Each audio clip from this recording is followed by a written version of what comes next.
आजाद साहब और बैठे हमारे आनंद समाजी वरिष्ठ नेता, जहां तक मुझे नॉलेज है कांग्रेस शासन में कभी भी किसी को सस्पेंड नहीं किया जाता था।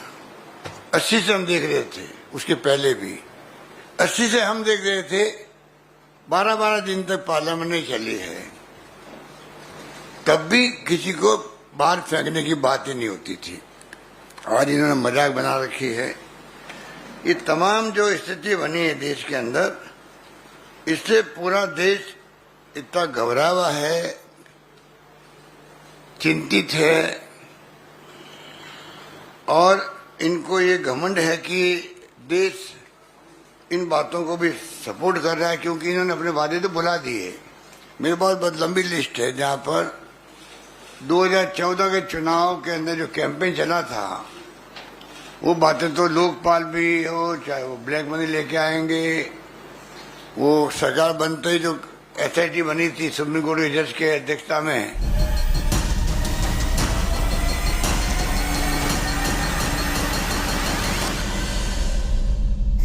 Going back to our top story at this hour, this is a shocking incident that we're reporting on, where BJP worker Praveen Netaru has been hacked to death by unidentified people in Bellary in Dakshina Kannada.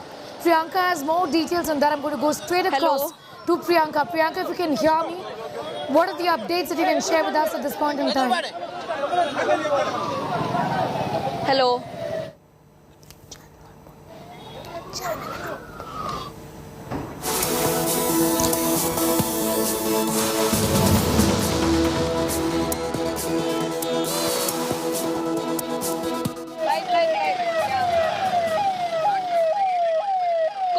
Call Murthy's number.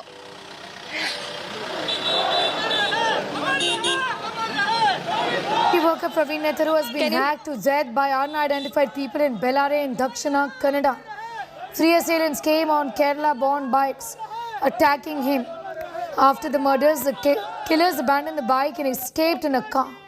In view of this development, the Chief Minister Basavaraj Bommai has expressed condolences, assured the family that justice is going to be ensured in this matter. Condemning the barbaric incident, the killing, he said stringent action is going to be taken against the killers.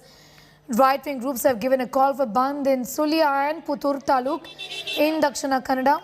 They claim the Popular Front of India and the SDP are behind the murder.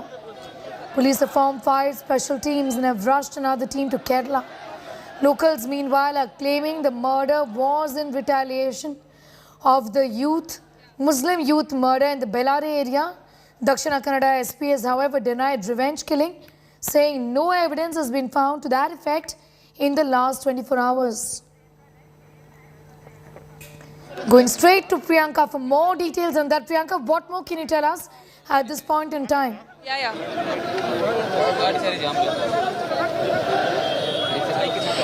The situation seems to be quite tense here. The body of Praveen, who was murdered last night, is being taken from the Puttur hospital to his hometown. Protesters have gathered here in large numbers. Although heavy police security has been deployed, the police are trying to make sure there are no untoward incidents. However, you can see that there's a lot of sloganeering that's been going on, and the protesters are quite angry at the moment, and the body is taken to his hometown for his final rites. So far, what we know so far is that the BJP youth wing worker was hacked to death by bike-borne assailants in Karnataka's Dakshin Kannada district last night. He's been identified as Praveen, and he owns a poultry shop. The incident took place in Bellary village under the Sulia Taluk of Dakshina Kannada district. Now, the locals suspect this could be the result of a local murder which took place, and they say that it could be a revenge murder. The situation is quite tense at the moment. The situation in Puttur, where the body is being taken to Bellary, which is Praveen's hometown. The situation prevailed in Bellary after the murder, and the police shut down all shops and establishments and hotels in the area amid protests by people as well. Now, Karnataka Chief Minister Basavaraj Bommai has also condemned the killing of Praveen and said that the accused would be arrested soon. So far, the officials have said that the Praveen, who had shut down his shop, saw men on bike and coming towards him, and they said that they hacked him to death, and Praveen was taken to a hospital in Puttur. However, he succumbed to his injuries. The situation right now is quite tense in the area, a lot of sloganeering going on, and the protesters have stopped the procession here, and it will be carried out. It will be taken all the way to his hometown, which is Bellary, soon for his final rites. Also, the police has said that the revenge killing angle is pretty much being ruled out here. They said nothing has been found to that effect in the last 12 hours. Give us an idea about what sources within the police and they are indicating as far as the motive of this crime is concerned.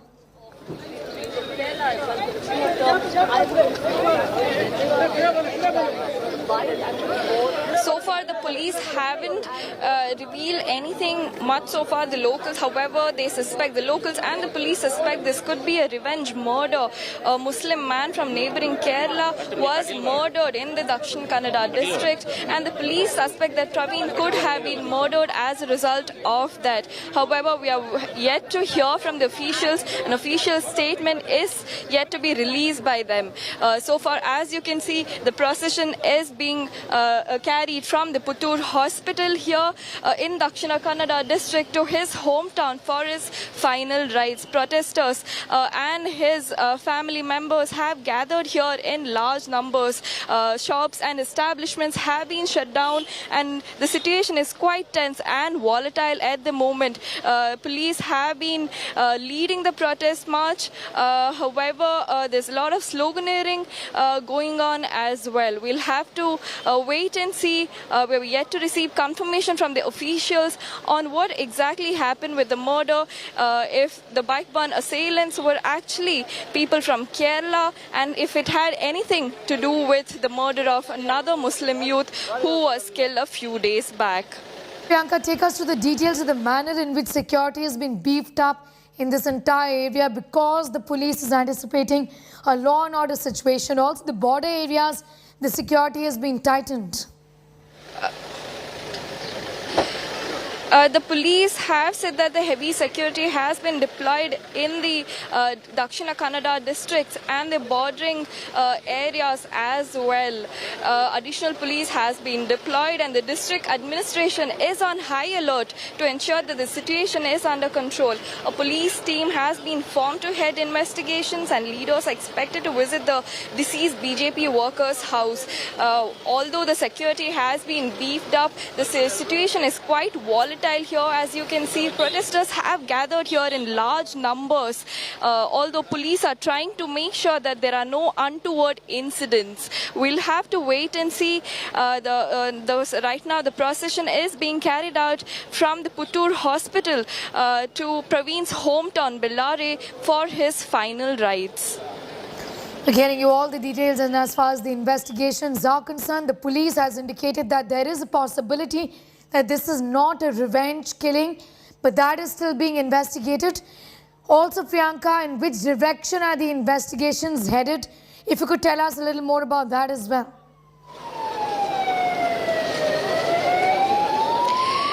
The locals and the police suspect that this could be a result of a revenge killing because a Muslim man from Kerala was murdered in Dakshina Kannada district a few days back, and the police suspect that Praveen might have been killed to take revenge. Now, Masood, who's a 19-year-old, a painter who was living with his grandmother here, was hacked to death over an issue with locals, and the police and the locals suspect that this could be the result of a revenge. This could be a revenge killing as well. Now, Praveen, so far what we know is that Praveen, who has a poultry shop in Bellary, he was shutting down his shop and saw a few men on a Kerala registered motorcycle while he ran towards a neighboring shop to escape them. They hit Praveen on his head with a machete before fleeing the spot. Now, Praveen was shifted to a hospital in Puttur. However, he succumbed to his injuries. We are yet to receive official confirmation from the police on who are responsible for his murder. However, this could be result of a revenge killing because of a local murder which took place a few days back. Also take us to the details of the kind of measures the police are undertaking, given that the VHP has given a bandh call as well in several places in several taluks.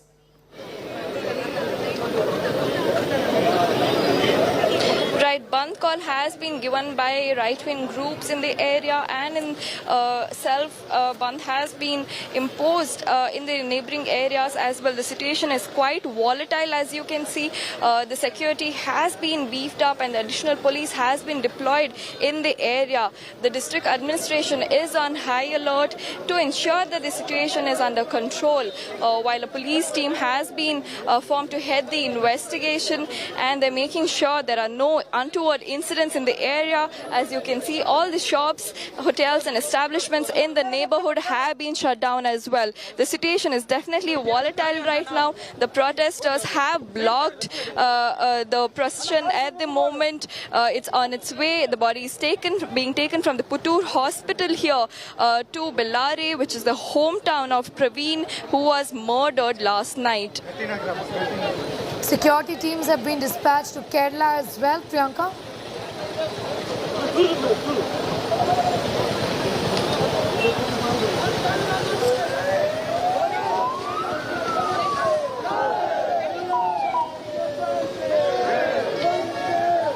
As you can see, there's a lot of sloganeering going on at the moment. The protesters have stopped the body, the ambulance which is being taken, the body which is being taken from the Puttur hospital to his hometown, Bellary. The police are trying everything they can to make sure there are no untoward incidents.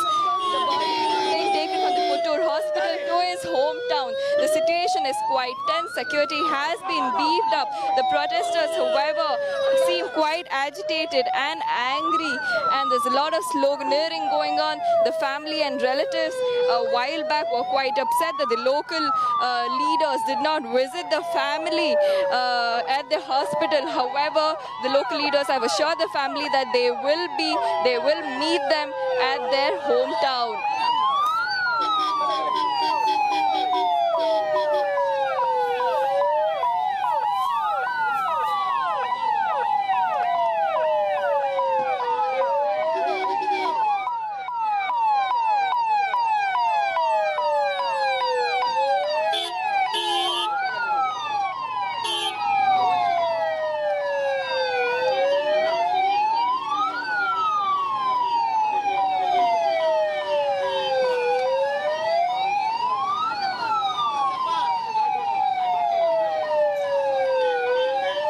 Getting you the story from Karnataka, where a gruesome murder has taken place where a youth leader of the BJP was hacked to death.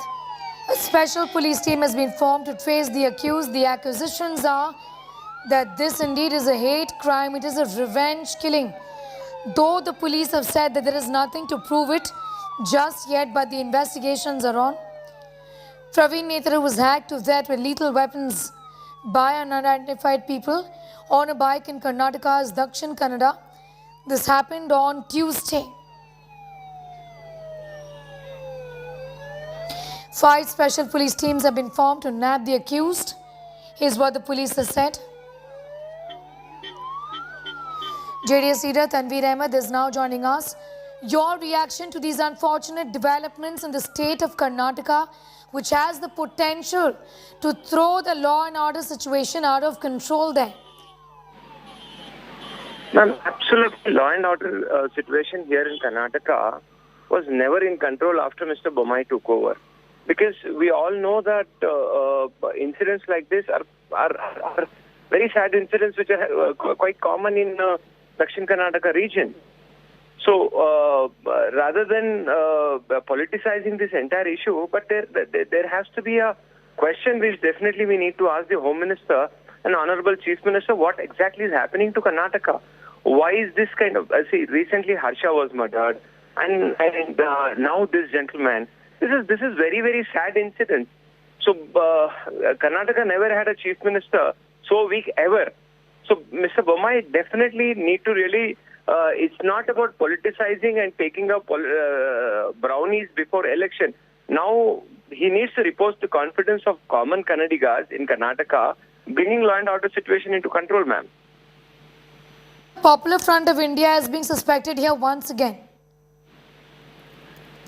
We always asked SDPI and Popular Front to be banned. BJP is in Central, BJP is in Karnataka. Why exactly they are not doing it? Okay. If at all they have enough and more evidence regarding Popular Front of India and SDPI, I think the government should definitely move forward and ban them. Okay. Arrest them. We can't really go keep blaming for every incident which is happening here in Karnataka, saying that Popular Front is bad. If at all Popular Front is that bad for the state of Karnataka and India, why is the central government and state government not taking action against them? Few people get arrested, but that is not the solution, right?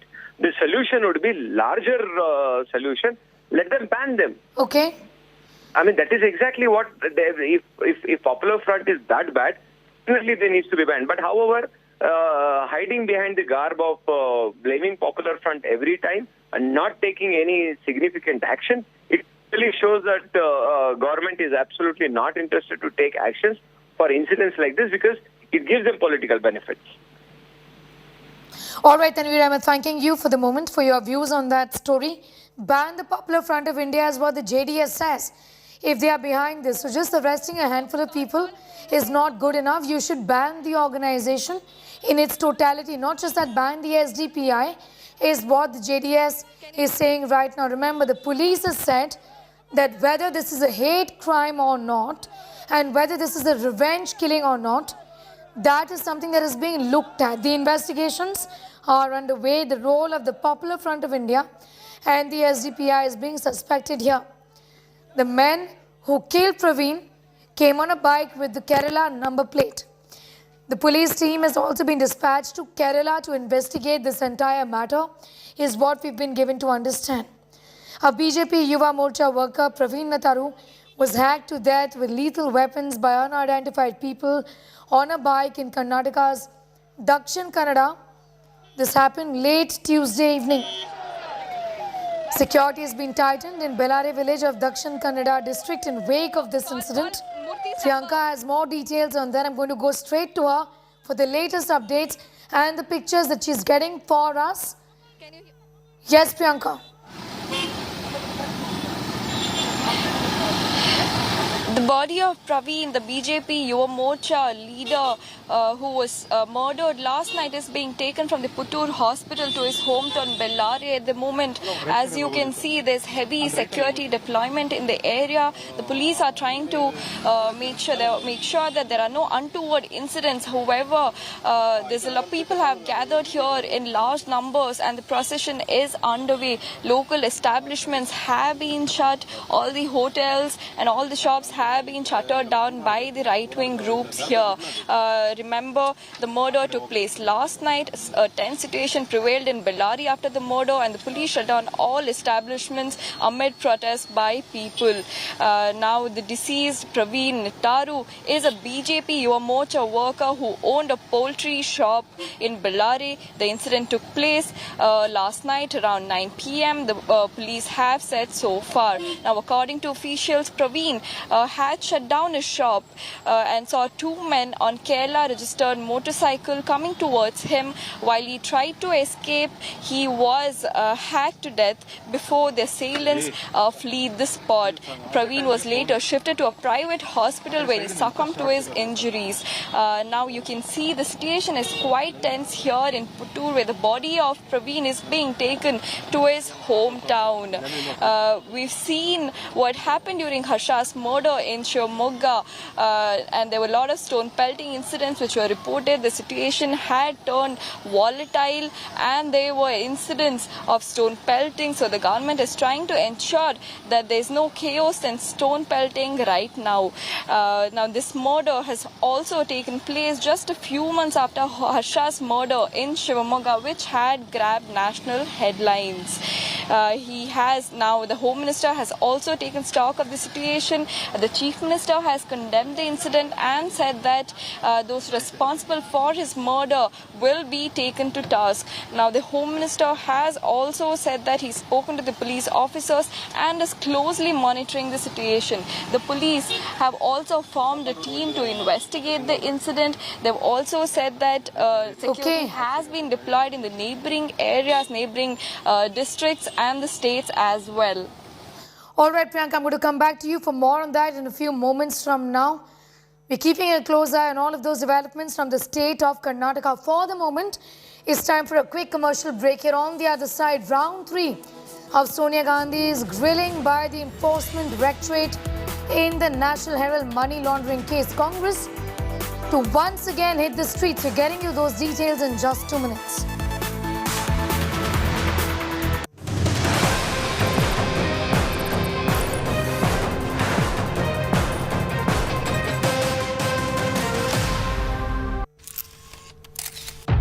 Public health. All political parties traveling from different parts. Armed with facts, Looking at political back. she takes the news by its horns. Do you think the future of these students are not hampered? Fierce, bold and direct, setting the tone for the biggest stories from every corner and every angle. Expect nothing but the unfiltered truth. News first, niceties later. Watch me, Nabila Jamal, on India Today.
Make your media plan smarter with India Today Live TV on your connected devices.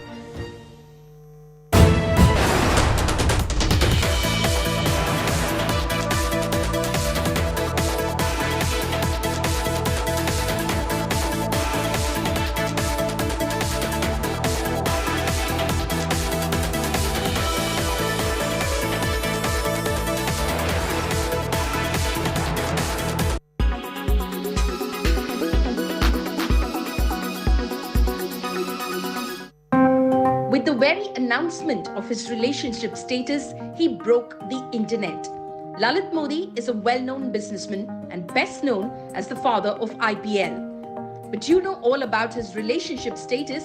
We are here to tell you about his lavish lifestyle. Modi's net worth is $570 million. From fashion to Pan Vilas Pan Masala, Lalit Modi has a widespread business. He lives in a 5-story mansion in London. It is spread over 7,000 square feet. It has 14 rooms and has a built-in elevator. His mansion has 7 bathrooms, 2 kitchens and 4 reception rooms. Lalit Modi owns some of the most expensive cars in the world. Many he gifted to his son. He drives a Ferrari 488 Pista Spider. He owns BMW series cars, McLaren and Bentley Muslin Speed. Well, if you had a chance to scroll his Instagram, you'd find that he's very fond of cars. Lalit Modi's grandfather had businesses across many sectors, and that has helped Lalit inherit much of his wealth and business. His family business is worth 1,200 crore rupees. The business is now spread across agro, specialty and performance chemicals, pan masala, tobacco, fashion, retail and much more. Lalit Modi married Meenal in 1991. She died of cancer in 2018. He has two children, Ruchir and Alia Modi. He met Meenal during his college days in the USA. Currently, as per his Instagram post, he is dating actress and former Miss Universe Sushmita Sen. The post was quite the talk of town. The business tycoon has not made any comments since the post.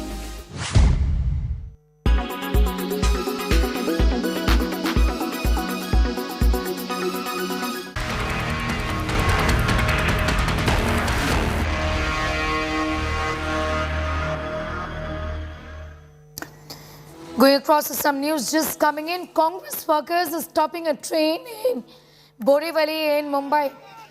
This is the day 3 of grilling of Sonia Gandhi. Congress is on the war path. Rush hour rail traffic has been hit in Mumbai with Congress workers going absolutely berserk there. They're stopping a train in Mumbai in Borivali.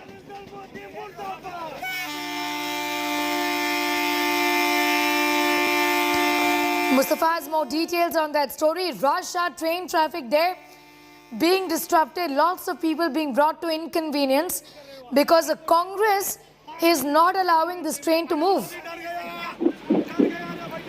Well, yes, it's true that at Borivali, this a train called Swaraj Express from Jammu Tawi to Bandra terminus, that train was stopped by Youth Congress workers, and that train was stalled. It's a train which travels from the Jammu Tawi Katra station to Bandra in Mumbai, and it was stalled at near Borivali station for 5 minutes, and then the police had to intervene, clear the entire railway track, and then the train was allowed to move. But yes, it has caused inconvenience in the schedule of the railway timetable. Mustafa, is the situation now under control as far as the rail traffic movement is concerned? Yes, what we are given to understand is that the protest took place for 5 minutes, after which the tracks was cleared and the train which was stopped was allowed to leave towards Bandra. So now the situation is under control. The train movement on those tracks are functioning smoothly. But yes, of course, stopping a train is something which is taken seriously because there are a lot of trains behind those trains, and the schedule is, disturbed, and there can be a risk of loss of life in doing such incidences. That police has taken it seriously and they are investigating the matter. Police is investigating the matter. This is train traffic. This is rail traffic that is being disrupted by Congress workers in Mumbai. Live क्यों नहीं कर रहे हो आप? आपको डर क्या लग रहा है? 5 दिनों में 55 घंटे में अरे मोदी डर गया रे भाई, डर गया मोदी से.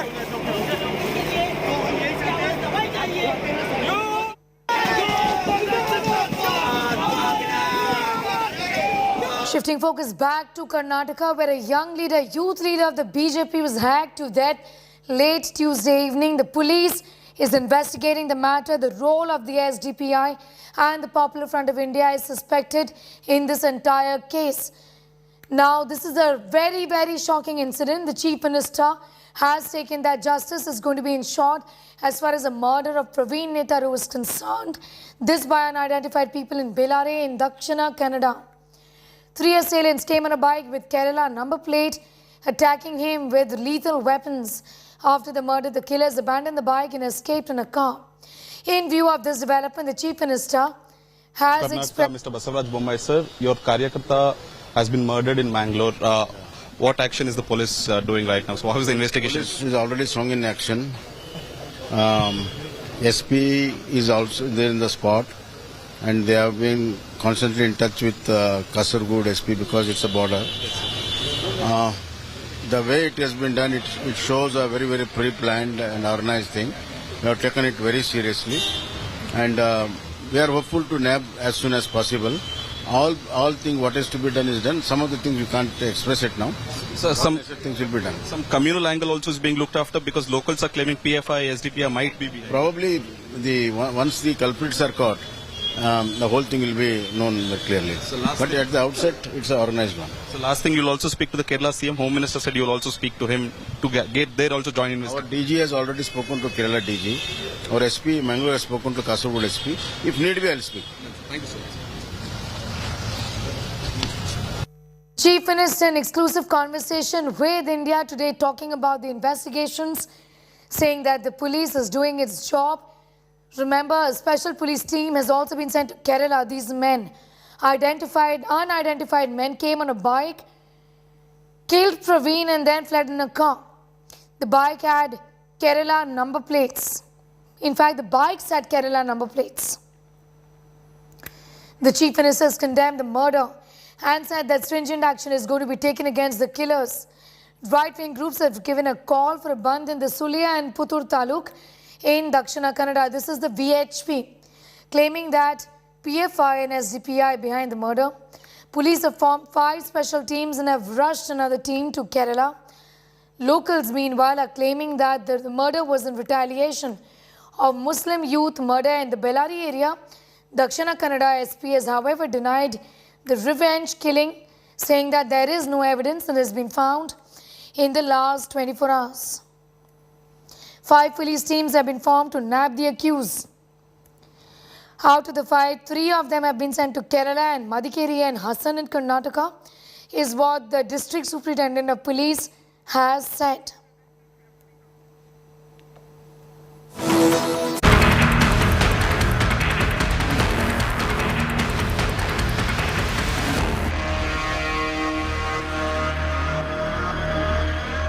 Heavy rains have lashed Rajasthan during the last 24 hours, creating a flood-like situation in the desert state.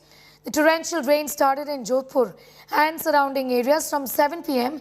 on Monday. Amid the heavy downpour, the city streets were filled with water. More than 30 colonies of the city have reportedly been flooded. Here is a detailed report.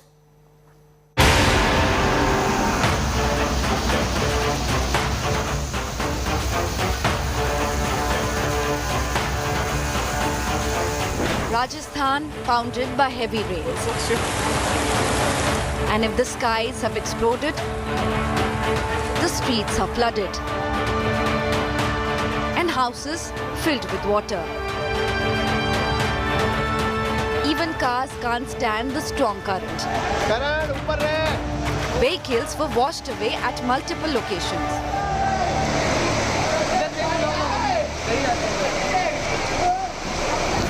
Here, a car went under after the roads caved in.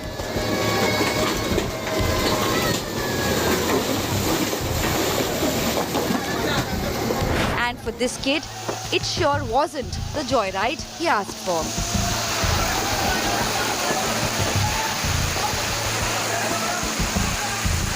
Rajasthan, which struggles for water the entire year, is now facing a problem of plenty.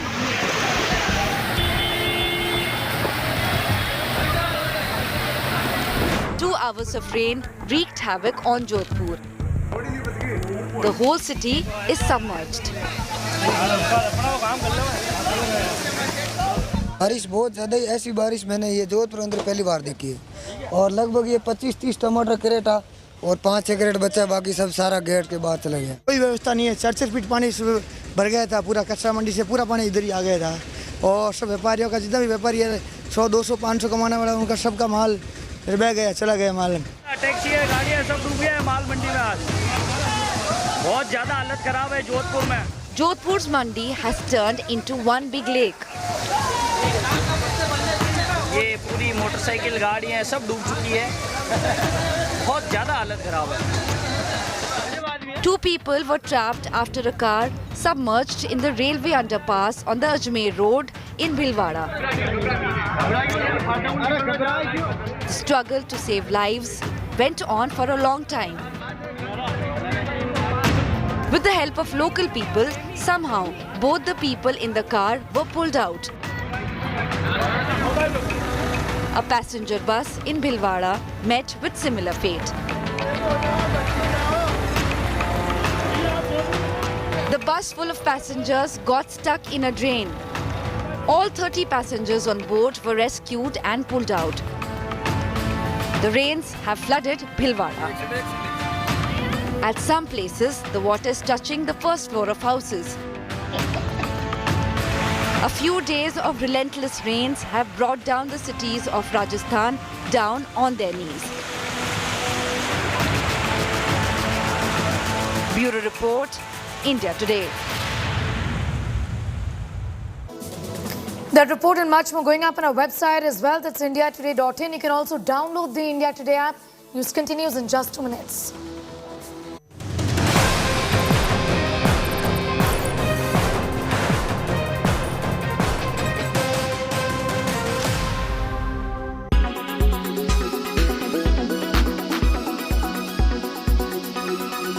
Now, ever since the World Health Organization has declared monkeypox disease as a public health emergency of concern, another issue that the WHO has focused on is how it is spreading in communities where men have sex with men. That's right.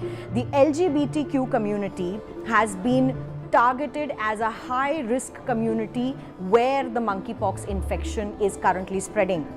But is the LGBTQ community responsible for the spread of this virus? No.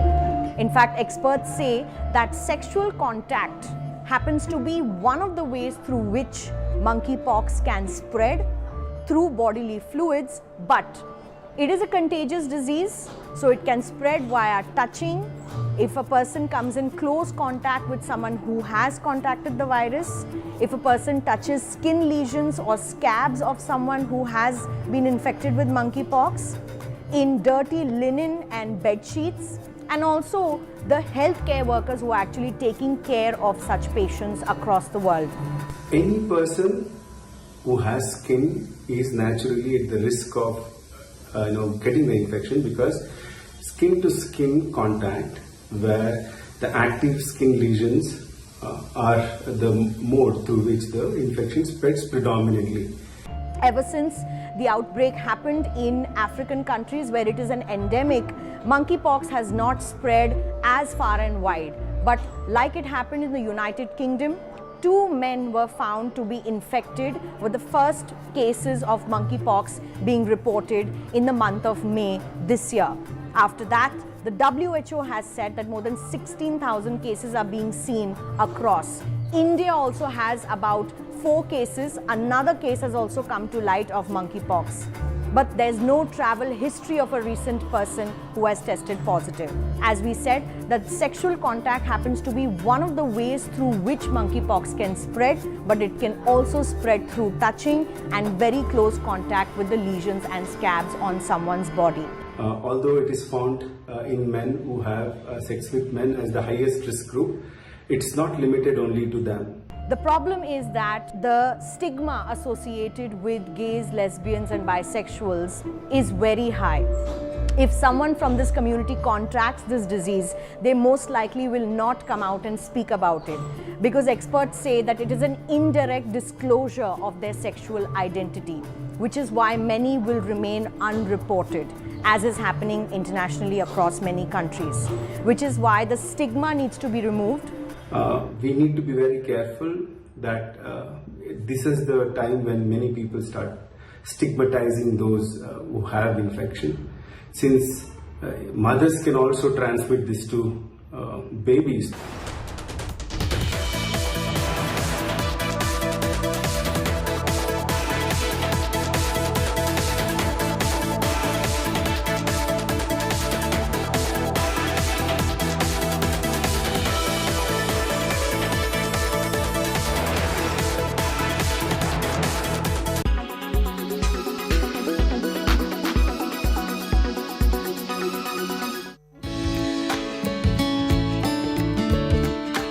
A Type 8 bungalow, 1.5 lakh rupees salary, free air travel. These are some of the perks that await outgoing President Ramnath Kovind after his presidential tenure. 5 साल पहले इसी central hall में मैंने राष्ट्रपति के पद की शपथ ली थी। सांसद होने के नाते आप सभी का इस लोकतंत्र के मंदिर में एक प्रतिष्ठित स्थान है और मेरे हृदय में भी आप सबके लिए एक विशेष स्थान है। As the President of India, Ram Nath Kovind availed a number of facilities and perks. It included a salary of 5 lakh rupees per month, along with free medical, accommodation and commuting facilities. What benefits and perks will he continue to get after the retirement? Ram Nath Kovind is allocated a Type 8 bungalow at 12 Janpath in Lutyens, Delhi. A Type 8 bungalow typically has 7 rooms with quarters for domestic help. Massive renovation has been carried out ahead of the shifting under the supervision of Kovind's daughter. This bungalow is right beside Congress chief Sonia Gandhi's residence, 10 Janpath.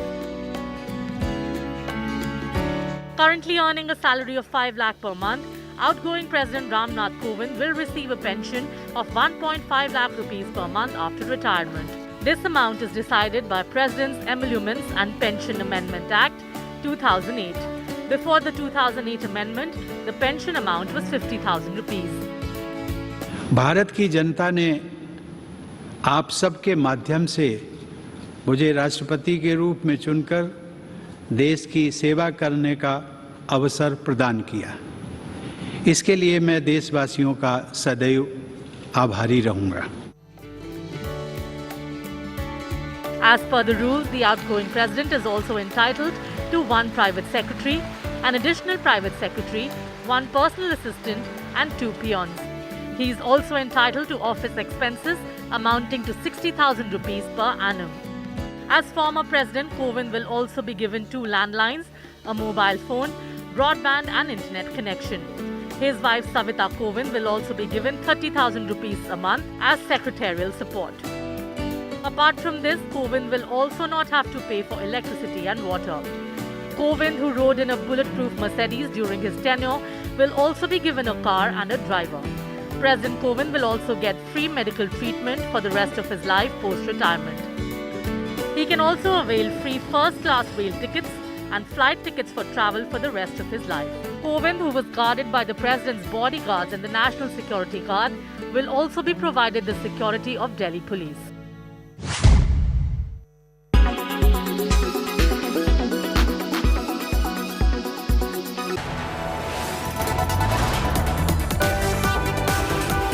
You are watching India Today.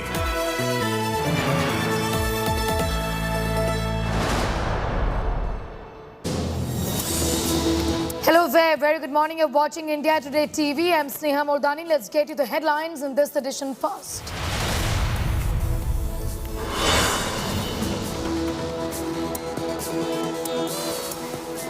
Young man in BJP, youth leader of the Bharatiya Janata Party, has been brutally murdered. The Karnataka police says they're investigating the matter. The role of the SDPI and the Popular Front of India is being suspected here.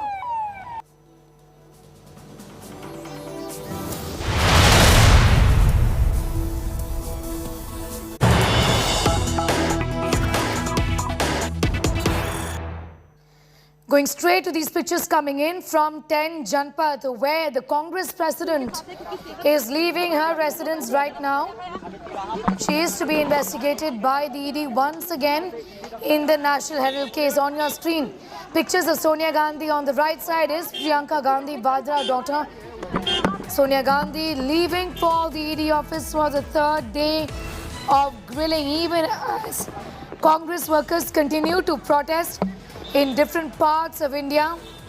This, remember, is in connection with the National Herald case. This is day 3 of Sonia Gandhi's grilling by the Enforcement Directorate. In fact, Sonia Gandhi was questioned yesterday by the ED as well and has been summoned today in the money laundering case linked to the National Herald newspaper. Yesterday too, she was accompanied by her children Rahul Gandhi and Priyanka Gandhi Vadra. Congress MPs have also been protesting. Yesterday they marched from Parliament House and tried to march to Rashtrapati Bhavan, but were detained by the Delhi police. Pictures of 10 Janpath, the residence of Sonia Gandhi, from where she is leaving right now and is going to be moving to the ED office for questioning. This is in the National Herald case. She was asked yesterday by the ED to appear before it once again for further questioning. Aishwarya has more details on that story. Supriya Bhardwaj also is with us. Shreya Chatterjee is at the ED office. I'm going to go straight to Supriya Bhardwaj first for an update. Priyanka Gandhi and Rahul Gandhi are with Sonia Gandhi, or is it just Priyanka Gandhi today, Supriya? Well, Sneha, both Rahul Gandhi and Priyanka Gandhi have left along with the Mrs. Gandhi for the third day of questioning at the ED office, where we are at the moment. The cavalcade has just left from here, and what we are hearing from the after dropping Congress President at the ED office, Rahul Gandhi will be coming back, whereas Priyanka Gandhi will be there with Mrs. Gandhi in that ED headquarters. She is there because of the medical condition of Mrs. Gandhi. She is still recovering from that post-COVID condition, and what we are hearing from the sources is the opposition has upped the ante. Along with Congress party, all the opposition leaders are staging a protest near the Gandhi statue. They are saying that they want a discussion on GST, they want a discussion on price rise. At the same time also... Be with us, Supriya. I'm just going to come back to you. We have some more news coming in. The Supreme Court has given a go-ahead to the Enforcement Directorate's arrest rights for money laundering. So this in a way is a boost for the ED, with rights being given by the Supreme Court. These are arrest rights for money laundering cases.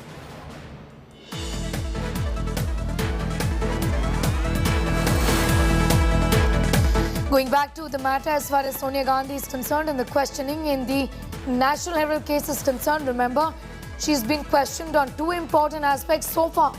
Financial transactions between AGL and Young Indian Private Limited. Sonia Gandhi, during her questioning, has told the ED the all finance-related matters were handled by late Motilal Vora. He was then the treasurer of the AICC, AGL and Young India Private Limited. Interestingly, Rahul Gandhi had given the same answers. Apart from him, Mallikarjun Kharge and Pawan Kumar Bansal had also told the ED the same thing. Personal benefits from Young Indian. Sonia Gandhi has told the ED that Young Indian Private Limited is a firm incorporated under Section 25 of the Companies Act, which means that no person can enjoy or take a personal benefit there. These are details of the questioning. And even as we speak, Sonia Gandhi has moved to the ED office, and the Supreme Court has given a go-ahead to the ED as far as arrest rights are concerned in money laundering cases.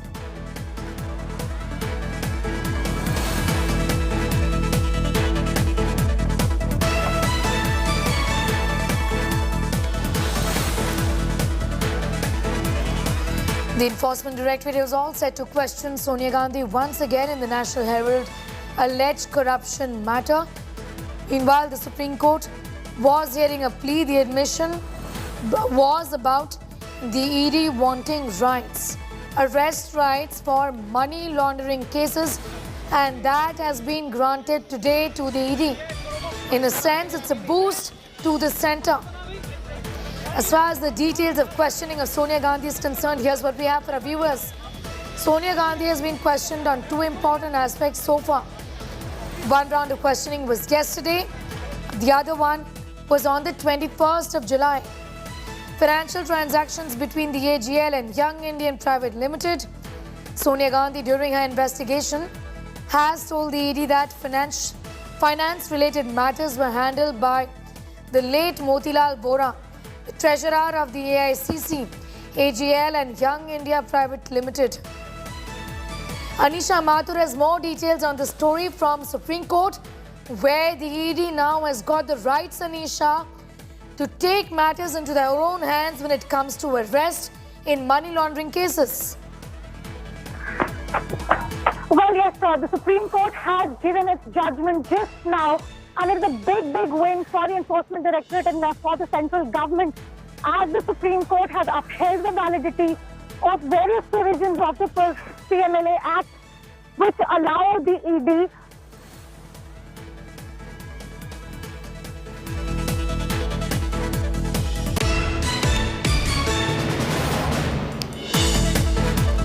We'll try and go back to Anisha in a bit from now, but Anisha remembers getting us those details on the Apex Court. Nalini has more on that. Nalini, take us through the details of this plea, and it is a victory to the ED that was in fact seeking arrest rights. It's got that from the court today.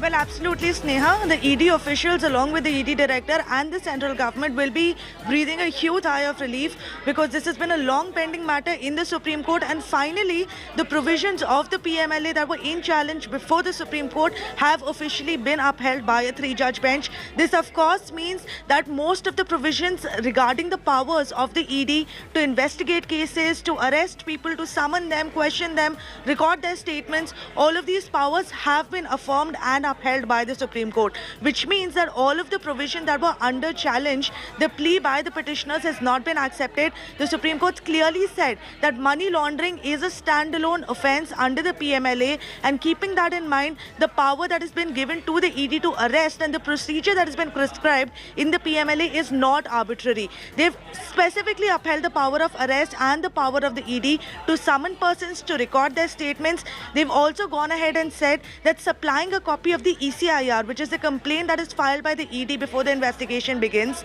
supplying the copy of the ECIR to the accused is not necessary, and just informing him about the grounds under which he is being arrested is enough at this point. Remember, the petitioners had raised several contentions before the Supreme Court talking about how several provisions of the PMLA were in fact unconstitutional and arbitrary and deserved to be struck down. They were also challenging the twin bail conditions that are prescribed under Section 45 of the PMLA. But that too, once again, has been affirmed by the Supreme Court today. The Supreme Court said that there are provisions that are laid down which prescribe a proper procedure regarding how the arrest and the summoning and the investigation is supposed to take place under the PMLA, and that the ED is authorized to go ahead and do so. It is a big setback coming into all of those petitioners, and remember, there were more than 240 petitions, Sneha, in the Supreme Court that were pending in this matter. A lot of people against whom ED cases are pending had in fact approached the Supreme Court as part of these petitions, trying to get these provisions struck down. And for a long time we've been waiting for this judgment to come out to understand really what the powers of the ED are going to be, and as to whether or not the Supreme Court's going to curtail them to a certain extent. But it's very clear from the judgment that has been pronounced today that the powers of the ED will not be curtailed. They will be allowed to conduct the investigations and make arrests and summon people under the PMLA as they've been doing so far, because all of these provisions have now been affirmed by the highest court of the country. You know, it's interesting, Nalini, because this is a time when we can see this ruling have an important bearing on many politically sensitive cases, including the one that we are talking about right now. Sonia Gandhi being grilled by the ED. We have the case of Partha Chatterjee also being questioned in West Bengal, in Kolkata, in relation to the SSC scam.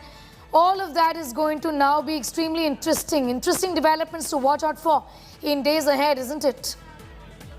Well, absolutely. There's no doubt about that, because it's not just in the past few months or few weeks that we've seen this Sneha happen. Ever since I think the Modi government came into power, one of the biggest contentions of the opposition has been that they are using these investigating agencies, especially the ED and the CBI, for their own political benefits. So this has been an attack that the opposition has been leveling against the central government for several years now. But of course, this becomes even more important in the context of things that are happening today, not only in terms of what's happening in Bengal in terms of the SSC scam, but also closer home when you see Delhi and what's happening with the Delhi government, where Satyendra Jain has been arrested. The ED is specifically now asking for Satyendra Jain to be moved out of the LNJP hospital. So this is going to have an impact and repercussions across all of the opposition party leaders who are currently facing the ED heat. And this does not seem like it's going to end well for them, because none of the contentions that the opposition leaders had raised before the Supreme Court trying to get these provisions of the PMLA struck down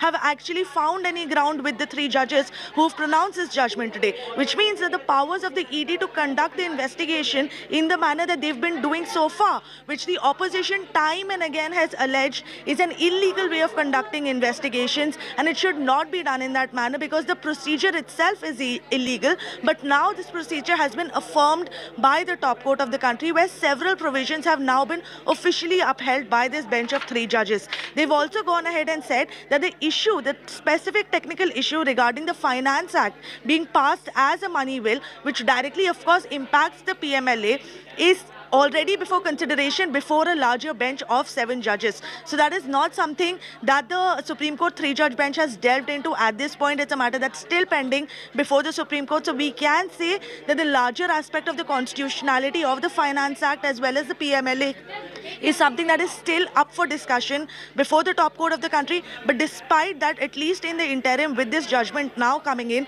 the ED will have unfettered powers to not only summon people but also seize their properties, attach their properties, arrest them and conduct the investigation. Very interesting and important developments. This is in fact a huge setback in a way to the petitioners who were challenging the powers granted to the ED, isn't it, Anisha? A whopping 250 petitions against the new powers that were previously granted to the ED. All of those petitions have been struck down by the court today, 250 of them.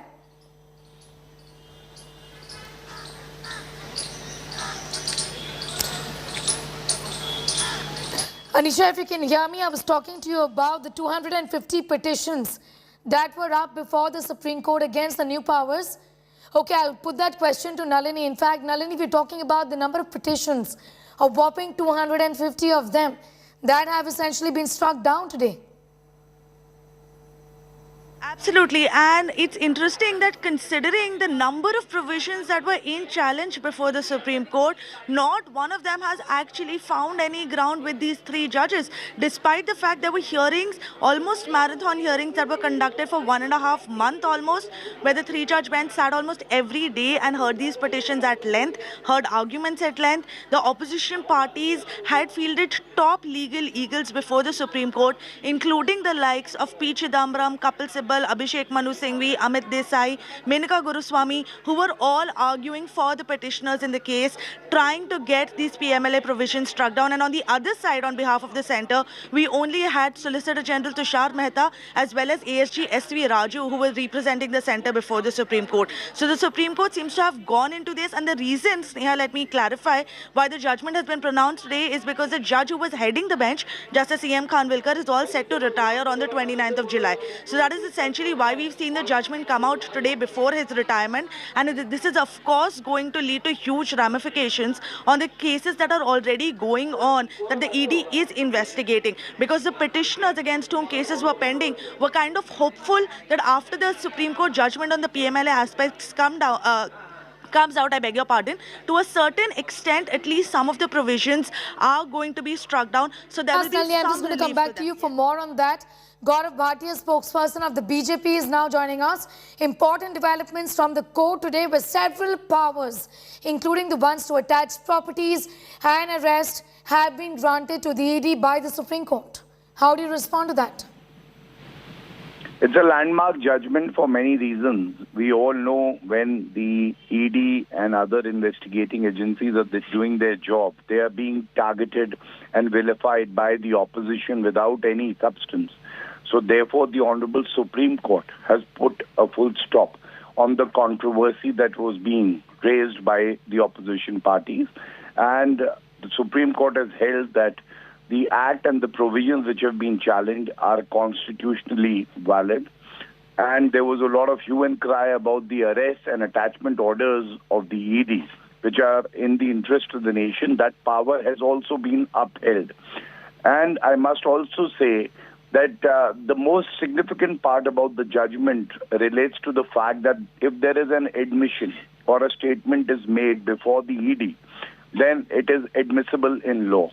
This, I think, is the most important feature of the judgment. Gaurav Bhatia, thanks for joining us and sharing your views with us on that important story, those significant developments from the Supreme Court today, where, remember, several powers of the ED under the PMLA, in fact, were challenged. These are powers for search, arrest, seizure, investigation and attachment of properties. The Apex Court has upheld the rights of the Enforcement Directorate now, when it comes to arrest, seizure, investigation and attachment of proceeds of offence under PMLA. Remember, the petitioners had been arguing, Nalini, that some of these provisions, something that Gaurav Bhatia also spoke about, was in violation of the fundamental rights of those who were being questioned and grilled by the ED, isn't it? Well, yes, Neha, and a very important and interesting provision in all of this, I was in challenge before the Supreme Court, was Section 45 of the PMLA, which specifically talks about grant of bail. Now, what Section 45 does is it imposes twin conditions before bail can be granted to any accused under the PMLA. These twin conditions are, one, that there should be reasonable grounds to believe that the accused is not guilty of committing the offence, and the second is that while he is out on bail, he is not likely to commit any offence in the future. So what the petitioners had stated before the Supreme Court is that these conditions for bail are extremely stringent, and at the time of bail it is not possible to ascertain as to whether or not an accused is guilty of the offence or not guilty of the offence. But surprisingly, the Supreme Court has also upheld these twin conditions for bail under Section 45, and they have said that the conditions for bail that have been put in place in the PMLA are in fact reasonable, keeping in mind the procedure of the PMLA and the powers of the ED, which means that there is no relaxation for even grant of bail under the PMLA. This is something that the Supreme Court has spoken about time and again, about how bail is the rule and jail is the exception, and how liberty of an individual must be paramount. But despite that, through this judgment, the Supreme Court has not struck down any of these conditions, even though the petitioners time and again claimed that they were extremely unreasonable and violative of the constitutional rights of the petitioners, including that of liberty. But these two now have been upheld by the Supreme Court. The Supreme Court also said that ED officers are not equivalent to police officers. And the reason why that's important, Sneha, is because during any course of investigation being done by a police officer, a confession that is made before him by an accused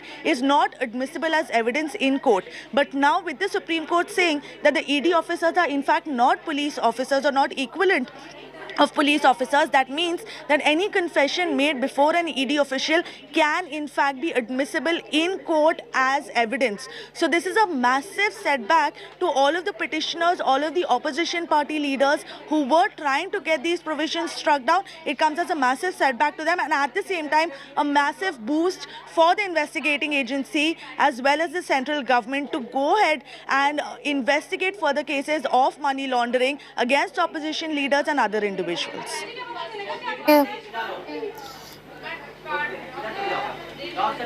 In fact, we have a reaction coming in from Minister Anurag Thakur. Let's go straight to that. कोई काम नहीं बचा, राज्यों में उनके हत्या, बलात्कार, ऐसी घटनाएं एक के बाद दूसरी आ रही हैं, और वो वहाँ पर लोगों की भलाई के काम देखने की बजाय, कानून व्यवस्था को बनाने की बजाय दिल्ली में आकर डेरा जमाए हुए हैं। ये कांग्रेस का डर साफ दिखाता है कि जो घोटाले परिवार और पार्टी ने किए हैं, उससे बचाने के लिए जनता की आंखों में और एजेंसियों की आंखों में धूल झोंकने का और दबाव बनाने का काम हो रहा है। लेकिन इससे कुछ नहीं होने वाला। अगर जांच एजेंसियों पर विश्वास करें आप लोग, और जैसा पहले भी बाकी राजनीतिक दलों के लोगों पर भी जांच। Nalini continues to be with us for more on that story. As far as the powers of ED are concerned, it's interesting that amongst the appeals, Nalini, I understand, were one by Karti Chidambaram, who's already under the scanner of the ED, and a second one by former Maharashtra Minister Anil Deshmukh. Yes, Neha, these were two of the petitioners that had filed the cases before the Supreme Court, part of the 250 petitions that were pending before the Supreme Court in this matter. And of course, they had made the argument that several of these ED, the PMLA provisions, I beg your pardon, were in fact unconstitutional because they violated the fundamental rights of the individuals who were facing the investigation. They had also said that under the PMLA, the burden of proof is reversed, which means that the burden of proof is actually on the accused accused to prove that he is not guilty. And what they had said is that this goes against the principles of natural justice that talk about a person being innocent until he is proven guilty. So with this reverse burden of proof, the burden actually lies on the accused to prove his innocence before a court of law during the when the matter is going on. So all of these grounds have clearly not found any water before with the Supreme Court while they were deciding this entire matter, despite the fact that some of the top legal eagles had been fielded in the top court to fight for the petitioners in this case. But it seems like none of their arguments have really found their way to the Supreme Court judges, who have clearly in all aspects upheld the provisions of the PMLA, the powers of the ED to investigate, to summon people, to arrest people, and also to search and seize their property. All right. Yes, Neha. I'll come back to you, Nalini, for more on that. We have an update from Aishwarya Paliwal, who's joining us from right outside AICC, the Congress headquarters, where Congress workers have been protesting. Remember, this is round 3 of questioning of Congress acting President Sonia Gandhi. Aishwarya, the Congress workers continue to camp at the AICC headquarters, protesting against the ED. Well, the protests are going on one side, but we are also being joined by Kumari Shailja, who is just live. Who's a Congress leader. I would like to start by asking you now, Supreme Court has given a go-ahead to the Enforcement Directorate. A lot of leaders inside in the press conference just a few minutes back were hoping for the Supreme Court to stand down the orders that the Enforcement Directorate has. Do you think this is the right order? See, two things. Number one, we were hoping. Yes, we were hoping, because there were a lot of cases in the Supreme Court. Number two, these agencies, the whole world knows how they are being misused.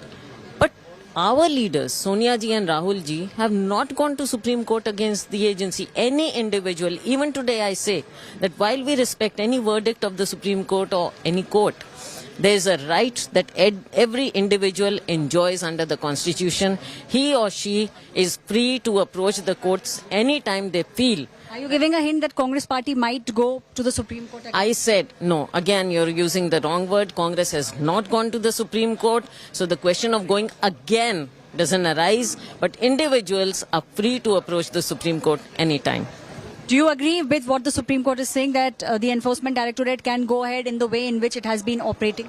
See, it is not that. It's just that the agency has been undertaking certain ways of doing these things. And Supreme Court, I have not read the judgment, honestly, so I cannot comment on the detail. But whatever the Supreme Court has said today, that is their judgment. But we hold our view that these agencies are being misused, and the whole country is saying that.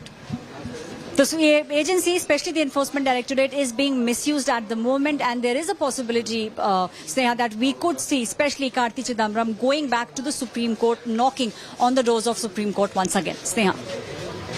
Ashwin, I'm going to come back to you. Once again, I'm going to bring in Nalini as far as the developments from the Supreme Court are concerned. Nalini, what about the petitioners, given that over 250 petitions have been quashed by the court today? Is there an option for them? Well, Sneha, the options look bleak. Of course, in legality, there are options available to them. They can file for a review. They can ask for the Supreme Court to reconsider this. They can also possibly ask for the Supreme Court to refer this matter to a larger bench to take some of these issues into consideration. But like I told you, the larger issue regarding the constitutionality of the PMLA might still be open before the Supreme Court, because there is a 7-judge bench that is yet to hear the aspect of the Finance Act being passed as a money bill, and the Finance Act directly impacts the PMLA, which comes under it. So if it is declared illegal, because what the petitioners had stated was that because the Finance Act was passed as a money bill in the Parliament, it avoided the entire scrutiny of the Rajya Sabha, which was the intention of the BJP government, which is why they pushed it ahead in that manner. So if the Supreme Court 7-judge bench goes ahead and decides that this was done illegally, then that might directly directly impact the PMLA. So that is one small window of opportunity that might still be open for these opposition leaders to get some orders in their favor.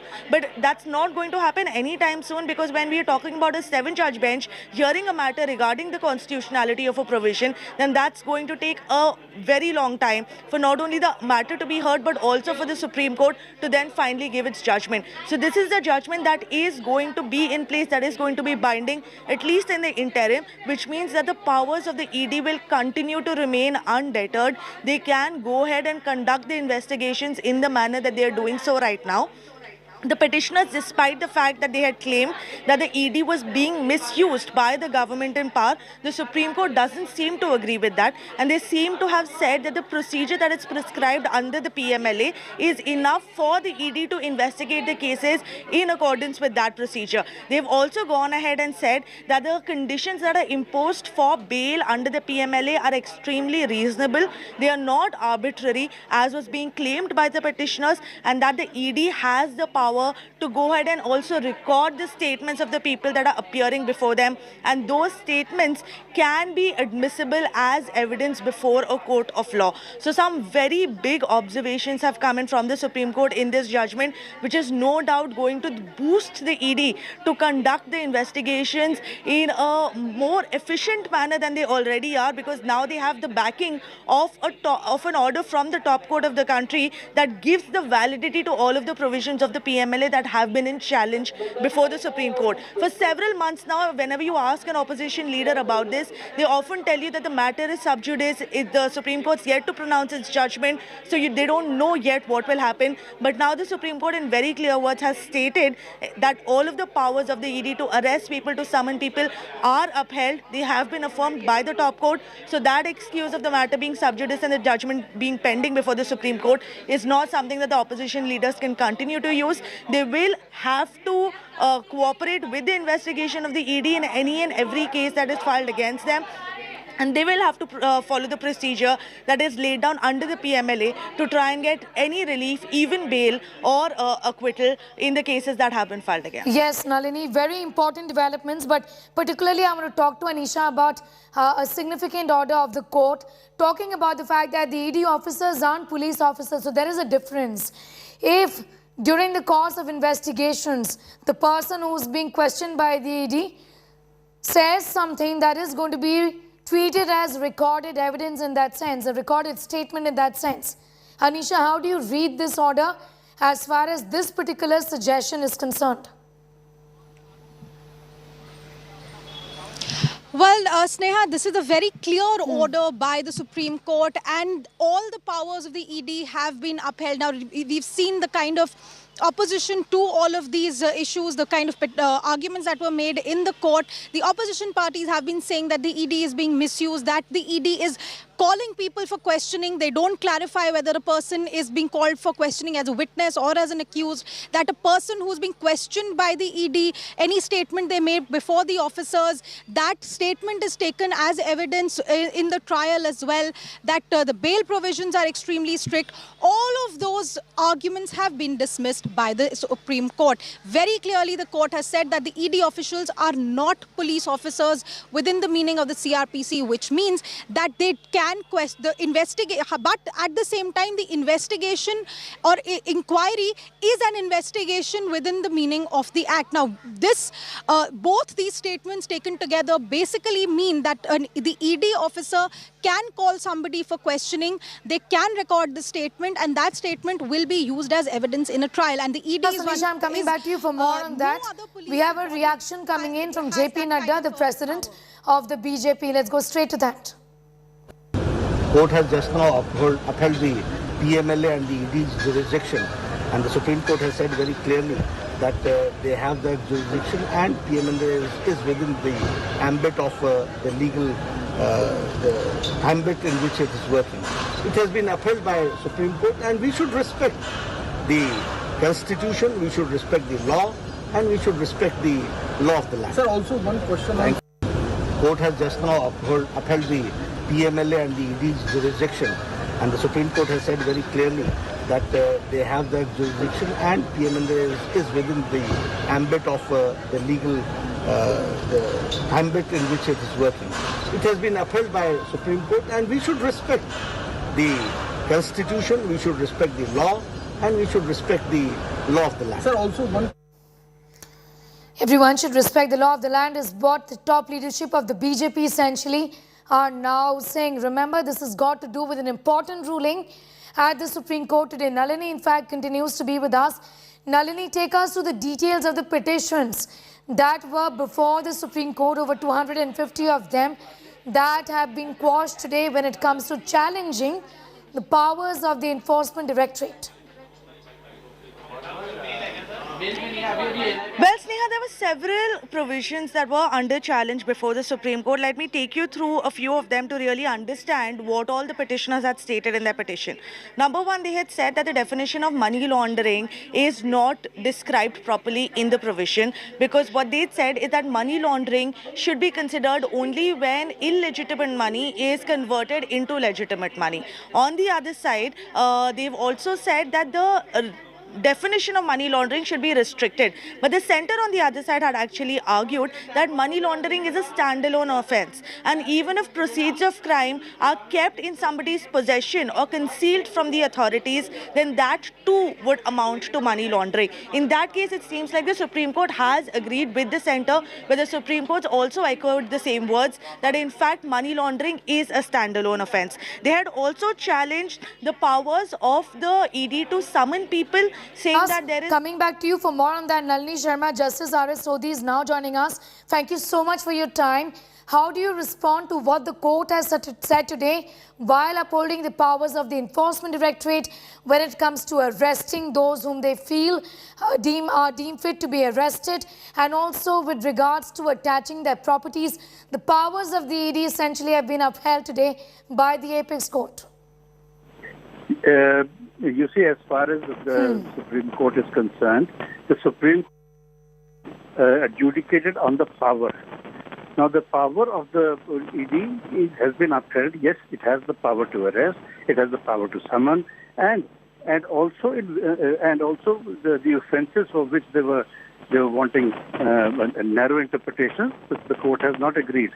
But also, see, what I feel is they are not challenging the powers as one thing. Yes, they are probably challenging the misuse of the power, which no statute can be thrown out unless the power itself or the origin of power is bad. In this case, the origin of power, the exercise of power has all been held to be good. So I think it's a correct judgment. There's nothing wrong in this judgment. Justice Sodhi, the Supreme Court has already categorically upheld the twin conditions that were imposed for grant of bail under Section 45. Do you think this is going to make the process of grant of bail under the PMLA a little bit more difficult for the accused to be able to get bail? You know, as far as bail is concerned, bail itself is a different connotation totally. It is not how difficult it is or how easy it is. The bail is always on whether the accused will cooperate, whether the accused will run away, whether the accused will tamper with evidence. You know, and those are the criteria and already. Whether it's difficult or not will depend upon individual case. It's never a generalization that this will become difficult and this will become easy. So there is no such thing.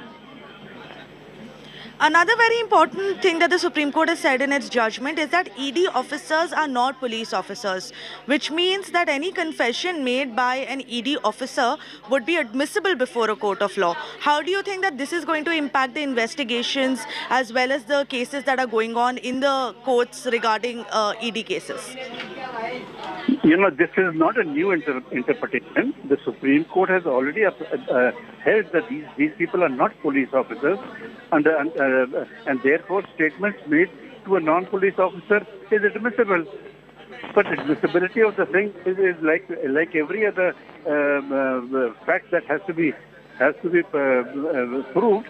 This will also have to be proved. It doesn't automatically become admissible. It has to be proved. So therefore, this is nothing new. This is just the old. It was always there, and this is just a reiteration of the law already existing. But I agree with you that this is a reiteration of things that have been said here and there by the Supreme Court time and again already. But do you think that this judgment will now give wings to the Enforcement Directorate to have undeterred powers and unfettered powers to conduct investigations, because now they have the validity of the Supreme Court judgment that in all aspects affirms and upholds their powers to summon people, to arrest people, to conduct investigations? What will you have to say about that? No, you see, a power is giving of a power or having a power doesn't mean you have to exercise it in an arbitrary manner. The exercise of this power will have to be in the same fashion, will have to be with great responsibility. The greater the power, the more the responsibility. I mean, that is an understood principle. It is not as if now they will become draconian, as earlier they were not, and they will become more draconian now. There is no such thing. This is just a reiteration of the power they have, and this power was always with them. It has been reiterated, but at the same time, it does not mean that they become draconian in any manner. They have to exercise the same power with the same restraints and responsibility as is required of an officer who is empowered to take away liberty of man. Right. That was Justice R.S. Sodhi. Thank you so much, sir, for joining us and sharing those exclusive inputs. Back to Sneha in the studio, please. All right, Nalini, the big question here is something that Justice Sodhi also spoke about, is that this in a way is a reiteration of the powers that already exist, something that was challenged before the court. For our viewers who have just joined us, talk to us about the powers of the ED that have been upheld today and the kind of bearing as far as the political bearing on many sensitive cases, politically sensitive cases is concerned. Nalini, these will be interesting days ahead with the court now upholding many of these powers of the Enforcement Directorate, isn't it? Well, Sneha, Justice Sodhi said something really interesting in that small interview that he managed to give us, where he said that just because the powers have been upheld by the Supreme Court doesn't necessarily mean that the ED officers have to exercise their powers in a draconian manner. But that has been the allegation that the opposition leaders have been raising time and again, hasn't it? Where they've said that ED is not restricting its own powers and they are exercising it in an arbitrary manner. As to how much discretion will be shown by the ED officials themselves to ensure that they don't abuse these powers under the PMLA is only something that the coming few days will tell us. But with this judgment now coming in from the Supreme Court 3-judge bench, one thing is certain is that the ED is going to go ahead and continue conducting the investigations in the manner that it has been doing so far in all of these cases. There have been no restrictions that have been imposed on them. None of the provisions have been read down even in part, and none of the conditions that have been put in place under the PMLA have actually been struck down by the Supreme Court. So it's a big relief coming in for the ED, which were expecting at least some of their powers to be curtailed by way of this judgment, but none of that seems to have happened, and the Supreme Court in all its entirety has upheld and affirmed all of the powers of the ED to conduct the investigation, to arrest people as well as to summon people and seize their property. So this will of course give them a free hand to go ahead and conduct these investigations, but at the same time it should be said that we are still waiting for the detailed copy of this order to be out.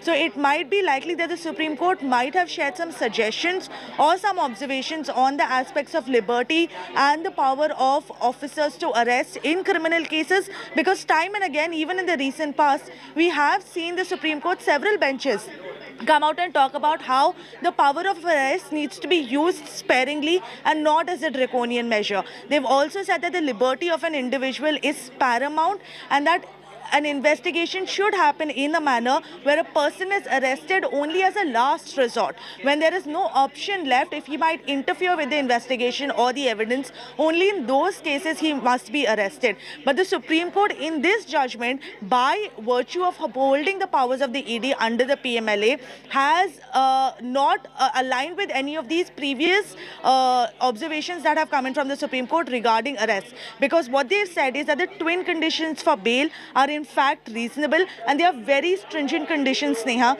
because at the time of bail, you have to ascertain the court that the person is in fact innocent of the offense that he is being accused of. And at the stage of bail, it is impossible for any court of law to be agreeable to accepting that it is the person in this case is innocent. So the conditions, though stringent, have been upheld by the court, which means that it will be an uphill battle for anybody who is trying to secure bail in an ED case.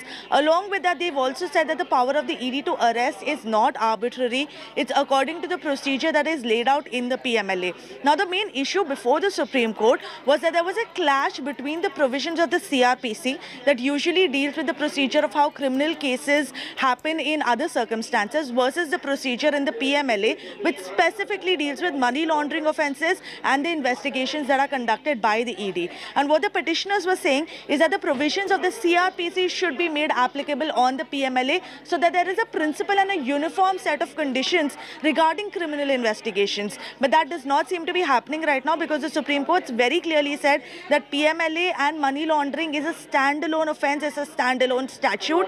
The procedure is prescribed differently. The Supreme Court's gone ahead and upheld the powers of the ED to conduct investigations. They've said that they are not police officers. They cannot be treated like police officers, which is why any statement made before them can be admissible in a court of law. And they also have the powers to arrest and as well as seize the properties and search the properties of any individual. They've also agreed with the centre's argument that concealment and possession of the proceeds of crime can also be a part of money laundering. Money laundering is not only converting illegitimate money into legitimate money. And like I told you earlier, this is expected to have large-scale ramifications in all cases that are pending, because it will be this judgment now that will be quoted before any court of law when an accused is trying to get some relief.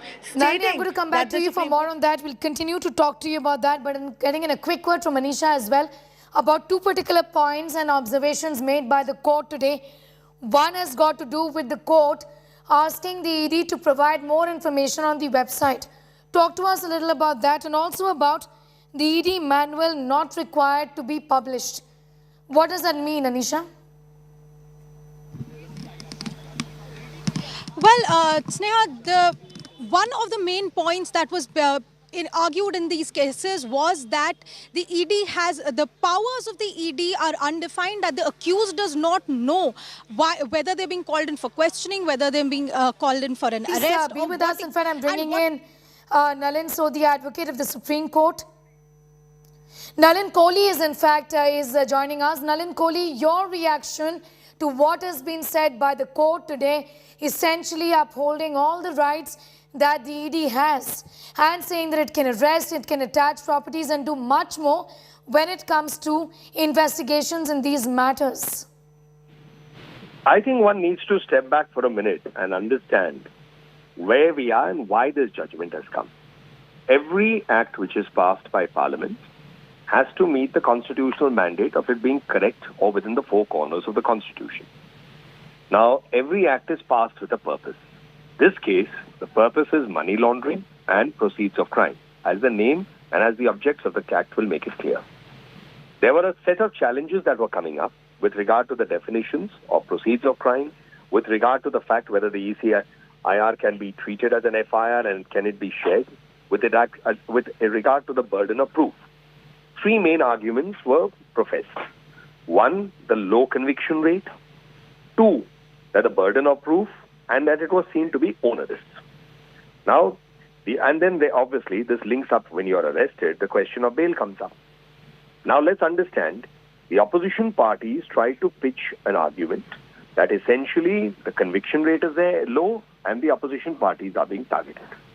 Let's also examine that first.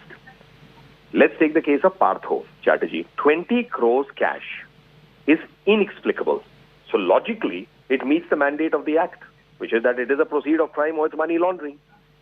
Such has been the case with a large number of people who felt aggrieved by it.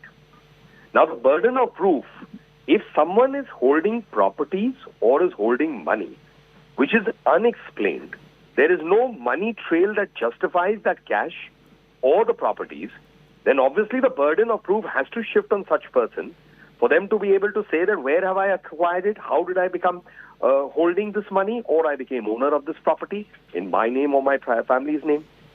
So that cannot mean the argument will shift away, because burden of proof can be shifted in a certain set of circumstances. Under the Dowry Act it was, under the dowry law it was shifted, and a presumption was made that this is a dowry debt. The third angle is the question of bail and the statement before the officer of the ED. Now, a statement, let's take an example of, say, terrorism. A terrorist is a dangerous person, arrested, makes a statement to a police officer in which a crime is prevented, further investigation leads to an outcome of, say, explosives or armaments or arrest of further people. So would one say that this is not admissible? So there is a set of circumstances in criminal law that you may take the statement to a police officer as being correct and being worthy of being placed in a court, because the accused person has a full opportunity thereafter to break down that statement and say it was under coercion. But if the set of circumstances and the investigation thereafter, after the statement, justifies that it was correct, then the person will be in problem. Okay, now let's Mr. come to the Lalit last Modi. argument. Okay. One last argument, which is on the conviction rate. That cannot be an argument too, because even in civil law, there are cases where the actual outcome of the judgment may be after 10, 15, 20, even 25 years. In commercial disputes, family disputes, in land cases. So does that mean that the law will be chunked? Certainly not. So I think everyone had an opportunity to argue their points before the Honorable Supreme Court. And when a judgment has come, it brings closure to those arguments, because law will apply equally and within the constitutional scheme to every citizen equally. You know, Lalit Modi, also because you're associated with the BJP, allow me to ask you this question on the kind of bearing this is going to have when it comes to politics. Several times the opposition has said that the ED is being misused by central government. Your government, the BJP government at the center. What does this really do, given that all the powers have been upheld, and the kind of bearing it is going to have on politically sensitive cases? Well, there are three parts to your question in terms of the allegation against the BJP misusing the agency, in this case, the Enforcement Directorate. If you just pick up the papers or look at your own media channel reports, let's pick up all the cases that are under investigation over the last 1 year. In each one, prima facie, the circumstances point to the fact that there must be an element of proceeds of crime or money laundering. I just took the example of Partho Chatterjee being the latest one, 20 crores being for. Before that, something happened in Jharkhand, set of people, and officers were arrested. So, I mean, if prima facie, that's the justification that the investigation launched by the Enforcement Directorate is based on credible information and it's leading to a credible outcome. Now the procedures will henceforth follow. The second argument is, can you say that just because the people on whom it has been found correct, that you will have a sort of a perverse Article 14, that till you take action against BJP people, we will not believe this to be the correct thing. That would be a perversity in law. There has to be a credible reason for someone to, or an agency to take action against someone. And I'll give a counter argument. If someone feels XYZ has stashed black money, they also have an option to go to a court, file a private complaint, and under the CRPC initiate an investigation through the court. So these are political arguments. What was before the court were legal arguments. And a 3-judge bench of the Honorable Supreme Court has passed its judgment. So you have to rise beyond the politics. That has its own place. But recognize that a law is valid and this law's operation is for a reason. And that reason appears to be justified in all the cases that have come up so far. All right. Nalit Kohli, I'm thanking you for the moment, for your views on that story. Remember, Nalit Kohli is an advocate of the Supreme Court and also associated with the Bharatiya Janata Party. We'll continue to keep a very close eye on all of those developments from the Supreme Court today. Remember, Sonia Gandhi is also being questioned by the ED in the money laundering case, as is being alleged in the National Herald matter. That continues to be a top focus right here. Details of all that and much more going up on our website as well. That's indiatoday.in. You can also download the India Today app. News continues in 2 minutes.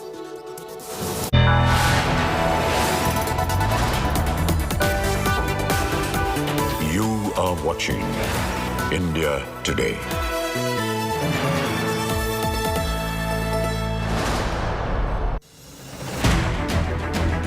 I don't read the news.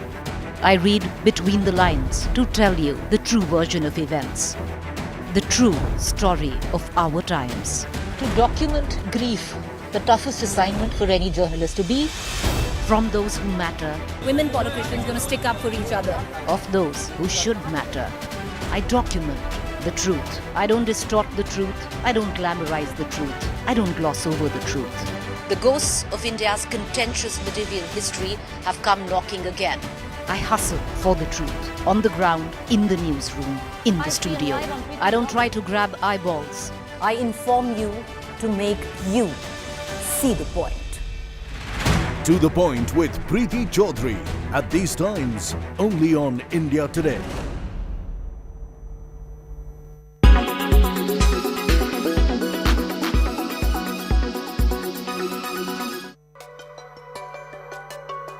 Our world is filled with many scenic, interesting, weird and some creepy places, and we'll tell you about 5 weird islands of the world. This island is in Mexico. The island is surrounded with many dolls across it, and the story begins 50 years ago when only one man used to live there. One night he found a dead girl in the lake along with a doll, so he hung a doll on the tree in memory of her. This is where things got out of hand. He started having many nightmares, and so he hung more dolls around the island. He died in 2001, but the island is visited by tourists quite often. On the island of Socotra, you find trees and plants that are nowhere. Up to a third of this island is endemic. This island is isolated, and it's also called as the most island-looking place on earth. In 2008, this was declared as UNESCO's World Heritage Site. It lies in the Arabian Peninsula, but is considered to be a part of Africa. So when do you plan to visit this place? Off the coast of Dubai are 300 man-made islands. This was made to look like the world. It took $13 billion to build these islands. It was constructed using tons of sand from the Persian Sea. People can buy part of the island and name it even. Its construction was started in 2003 and was completed in 2008. But due to the financial crisis of 2008, these islands weren't bought by many. Now it's just abandoned pieces of land. Is this the cutest island or what? The island is filled with rabbits all around. This place is known as Okushima Island. But let's tell you that behind this cuteness, there's also a dark past. During World War II, this island was built to develop poisonous gas to attack China. Due to the poisonous gases, more than 80,000 soldiers of China died. This island was a secret, and Japan even removed it from the map at that time. Now, this island only has a museum here with many of these cute creatures. It's said that these rabbits were left here by a school and then multiplied into a bunch of them. You know, Maldives is a beautiful, fancy island, but beyond that lies a waste island. It was built to get rid of the waste that was covering the island, and every day around 700 tons of waste was generated. When it was burnt, it would pollute the island and affect tourists. To solve this issue, they made this island. But many believe that it needs to get rid of this waste that's polluting the clean water. These are the 5 weirdest islands that we found on Earth. Do you know about any others? Let us know in the comments. You are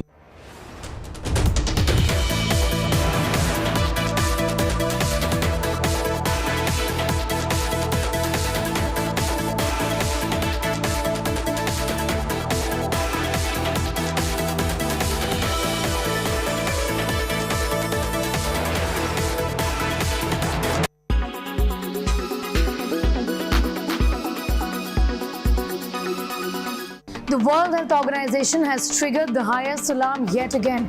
In the last 14 years or so, this is the 6th time that a public health emergency has been declared.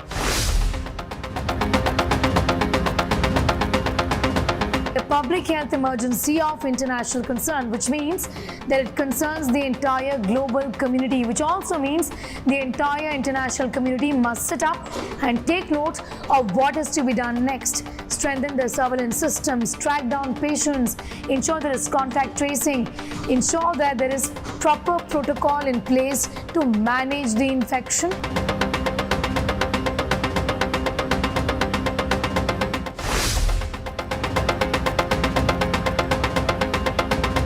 Many experts say that looking at the kind of information that is available right now, it is highly unlikely that monkeypox will assume pandemic proportions. In fact, here are the kind of comparisons that are being made. Monkeypox, because it's not extremely transmissible, it's unlikely that the entire population will be vulnerable to it. Very, very unlikely. So having measures like lockdowns, etc., that worked to a great extent in the COVID-19 pandemic clearly will not work here, and they're not even going to be required, is what many experts are saying. In fact, they also go on to say that you will see cases increase. In fact, cases of monkeypox will be seen in the general population as well, not only just in men having sex with men, but even in the general population. But that does not mean that it will assume pandemic proportions. We don't have to worry that this will spread to everybody. While everybody might be at risk, it can be prevented mostly by making sure that there are hygienic practices, and those who are infected are isolated completely without the contact of other healthy individuals.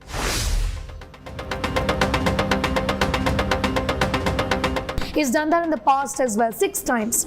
In 2009, H1N1 virus, also known as Mexican flu, swine flu in normal parlance, was declared a public health emergency of international concern. It eventually went on to assume pandemic proportions and was declared a pandemic as well. Then we've had cases in 2014, 16 and 19 wherein Zika virus, Ebola, even polio virus outbreak was declared a public health emergency of international concern. On the 30th of January 2020, COVID-19 was declared a public health emergency of international concern. 2 months later, in the month of March, it was declared a pandemic by the World Health Organization.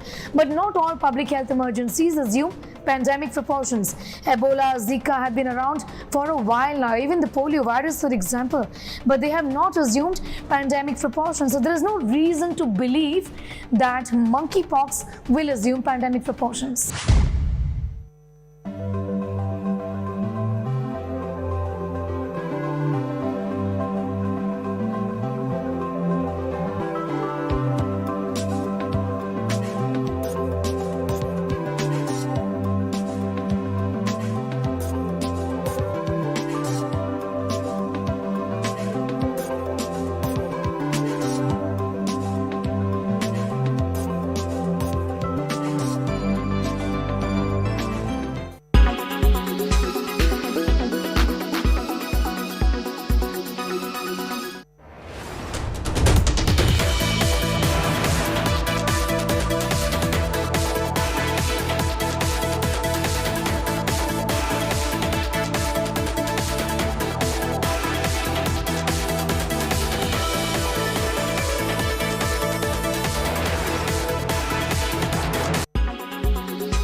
Rishi Sunak and Liz Truss will be the candidates going forward to a final ballot of Conservative Party members. After multiple rounds of voting, former UK Finance Minister Rishi Sunak has emerged as the front-runner in the race to become the country's next Prime Minister. He bagged 137 votes in the fifth and final ballot. Close behind is Foreign Secretary Liz Truss, who won the support of 113 MPs. Rishi and Liz will now try to win support at election meetings and national debates over the next 6 weeks. And the UK will have its new Prime Minister by September 5th. If Sunak wins, he will be the first person of colour to lead the country. And if Truss wins, she will be the third woman Prime Minister of Britain after Margaret Thatcher and Theresa May. I will campaign as a Conservative and I will govern as a Conservative. I can lead, I can make tough decisions and I can get things done. I am ready to be Prime Minister from day one. A central figure in Britain's efforts to support Ukraine during the Ukraine-Russia war. It's very important at this time that we keep up the pressure on Vladimir Putin by supplying more weapons to Ukraine, by increasing the sanctions. A vocal supporter of former British Prime Minister Boris Johnson, Mary Elizabeth Truss, aka Liz Truss, has been the Foreign Secretary of the UK since 2021. As Foreign Secretary, she was at the forefront of several trade deals signed after Brexit. Her rise to the top of the Conservative Party has been anything but straightforward. Born in Oxford in 1975 to left-wing parents, Truss attended state schools in Paisley and Leeds. Her father was a well-known math lecturer at the University of Leeds, while her mother was a nurse and a teacher. At 18, Truss studied politics, philosophy and economics at Merton College in Oxford. There she was president of the Oxford University Liberal Democrats. We Liberal Democrats believe in opportunity for all. In 1996, she switched sides and joined the Conservative Party after working as a commercial manager at Shell. Truss was elected as a councillor in Greenwich in 2006 and then as MP for South West Norfolk in 2010, a seat she's held ever since. The 46-year-old has been dubbed by some fans as the new Iron Lady. She's known to emulate former Prime Minister of the United Kingdom, Margaret Thatcher, sometimes copying her outfits with attention to detail. Truss has long cited her political idol Thatcher as an inspiration and even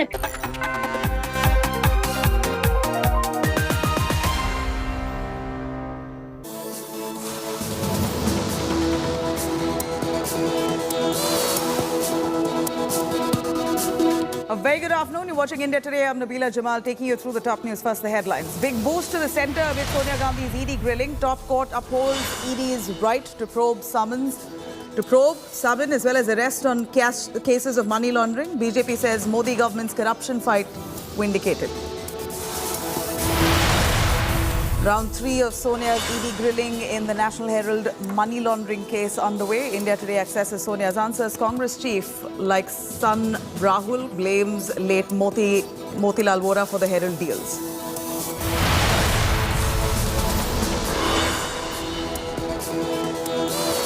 Bengal cash for job scam gets bigger. Partha Chatterjee accused of getting jobs for relatives of his bodyguard using fabricated documents. ED says the TMC minister is now feigning ignorance. And BJP's Yuva Morcha leader butchered by bike-borne assailants in Karnataka's Dakshina Kannada district. Saffron Group's takeout stir claimed role of radical PFI and SDPI. The way it has been done, it shows a very, very pre-planned and organized thing. We have taken it very seriously. And we are hopeful to nab. An unending school death horror in Tamil Nadu. Now, a 17-year-old girl ends her life in Sivakasi. Fourth suspected suicide of students in 11 days' time in Tamil Nadu.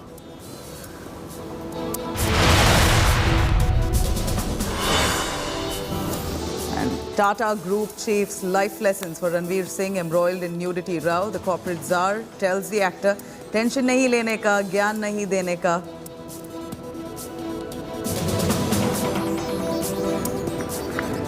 Also, sir, I'm just give me some tips, or us all tips and advice on time management, sir. Sir, I believe one thing. Tension नहीं लेने का, ज्ञान नहीं देने का.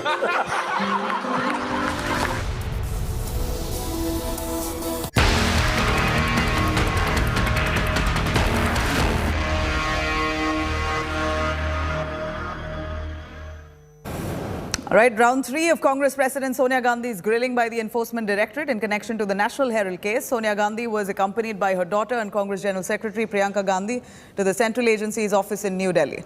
While Sonia is being quizzed by the Central Agencies, the Congress now is on a warpath, has come out all guns blazing on the ED's summons, causing massive distress to the Aam Aadmi there, to the common man. Congress workers have stopped trains in Mumbai's Borivali amid the rush hour rail traffic. On Tuesday, Sonia was questioned by the Enforcement Directorate for over 6 hours. In fact, Rahul Gandhi has led the sit-in protest with Congress leaders and marched from the Parliament to the President's house. Previously, Rahul Gandhi was also questioned by the Enforcement Directorate in connection with the National Herald case. Rahul was grilled for about 54 hours across 5 days. And this time, his mother, Sonia Gandhi, is coming for the third round of questioning. आज तीसरी दिन है, तीसरी बार है. और पता नहीं वो कब तक बुलाएं। ईडी का आतंक है देश के अंदर, ये आतंक मचा रखा है। इनका अलग ही तरीका है तफ्तीश करने का भी, अरेस्ट करने का भी, बयान लेने का भी। इनको एक प्रकार से सीबीआई से ज्यादा पावर मिली हुई है। इनकम टैक्स जाता है, वहां चले जाते हैं लोग। तो एक इश्यू बन गया देश के अंदर। उसको भारत सरकार को खुद को चाहिए कि डेमोक्रेसी में उचित नहीं है। The issue is not about summoning or questioning. What has become a disturbing trend, that laws are being more and more being made draconian, which threaten the very foundational values of Indian Constitution. Weaponization of laws and their use to target and humiliate should not take place. Rahul Gandhi से 5 दिन कई घंटों दर्जनों घंटे आपने बातचीत की। उसी केस के लिए सोनिया जी को फिर बुलाने की क्या जरूरत है? इस हालत में मिसेस गांधी को इतनी बार बार ईडी के सामने, एजेंसीज के सामने बुलाना उचित नहीं है, ठीक नहीं है। जो कार्रवाई उन्होंने की है, कागज उनके पास है, राहुल गांधी से पूछताछ की है। अब इन बिचारी औरत को क्यों परेशान करते? आपसे आपके भ्रष्टाचार का सवाल पूछे तो चोर मचाए शोर। यही स्थिति आज कांग्रेस पार्टी की बन चुकी है और ये कहते हैं कि ये महात्मा गांधी का सत्याग्रह है। ये महात्मा गांधी जी का सत्याग्रह नहीं, ये राहुल गांधी और सोनिया गांधी का हत्याग्रह है। ये महात्मा गांधी के सिद्धांतों के हत्या का स्कैमाग्रह है। All right, I'm going to quickly cut across to Aishwarya Paliwal joining us. She's been tracking those protests live at the AICC headquarters. Aishwarya, over to you. Who's with you? What's the sentiment on round 3 of grilling?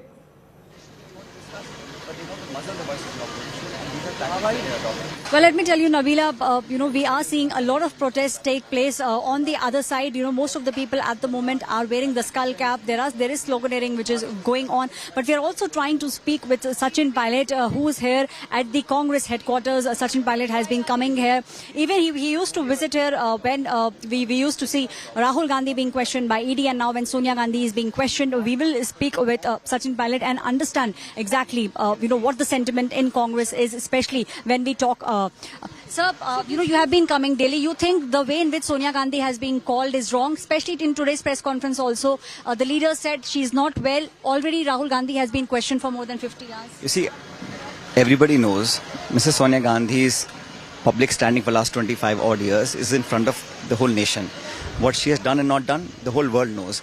The point is now, where in the parliament, when the Congress party in opposition wants to raise its voice on price rise, on high inflation, joblessness, the Agniveer issue, the security of our borders, the price of the dollar versus rupee, all of those issues are sidelined and they're attacking and suspending MPs left, right and centre. We are against that. We are against muzzling of the voice of the opposition. We will answer all questions. Mrs. Gandhi and Rahulji both have gone and answered those questions. That's not the point. Is should the agencies only be used to target the opposition? Should the government of India's job not be to listen to what the opposition has to say, but to keep arresting people, to keep detaining people, to keep muzzling the voice of anyone who opposes the government of India?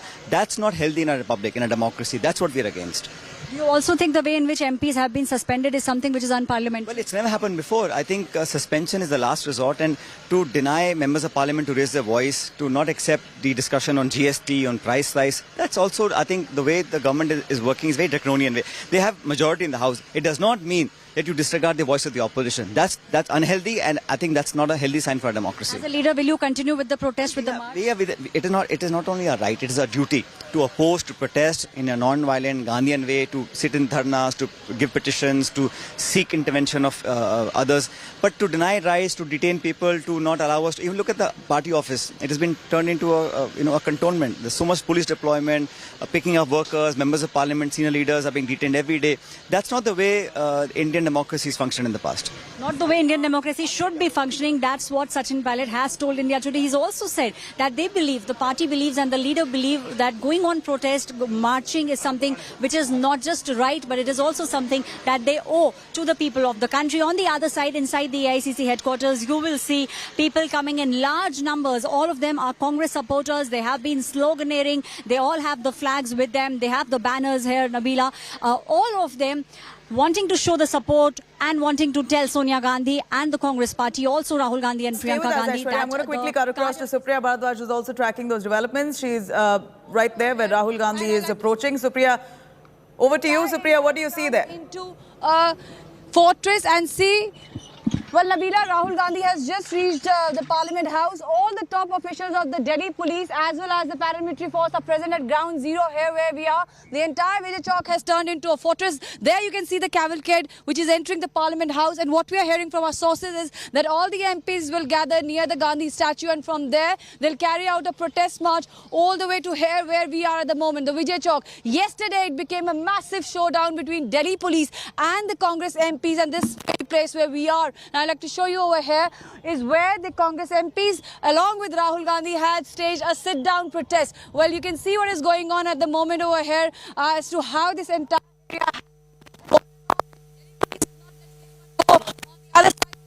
Parliament proceedings are going on. Well, at the moment, we like to show you at this very place where we are present, Vijay Chowk.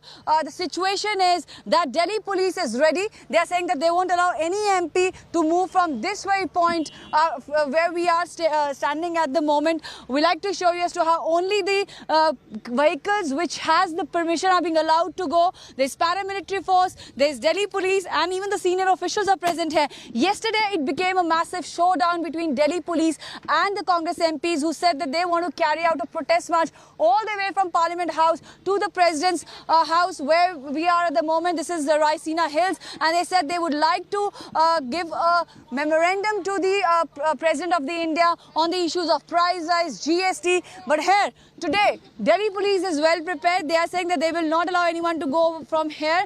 They are saying that section 144 has been imposed and we will not allow anyone to move from here. Barricades after barricades, you can see that the security has been beefed up in layers. There is Delhi police, then there is the CRPF, and then there is this barricade, and the police vehicles are being stationed. Just now, Rahul Gandhi has reached Parliament House. What we are hearing is that all the MPs from both Lok Sabha as well as Rajya Sabha of the Congress party, along with some other like-minded parties, MPs will be walking out from that very point. You can see where the green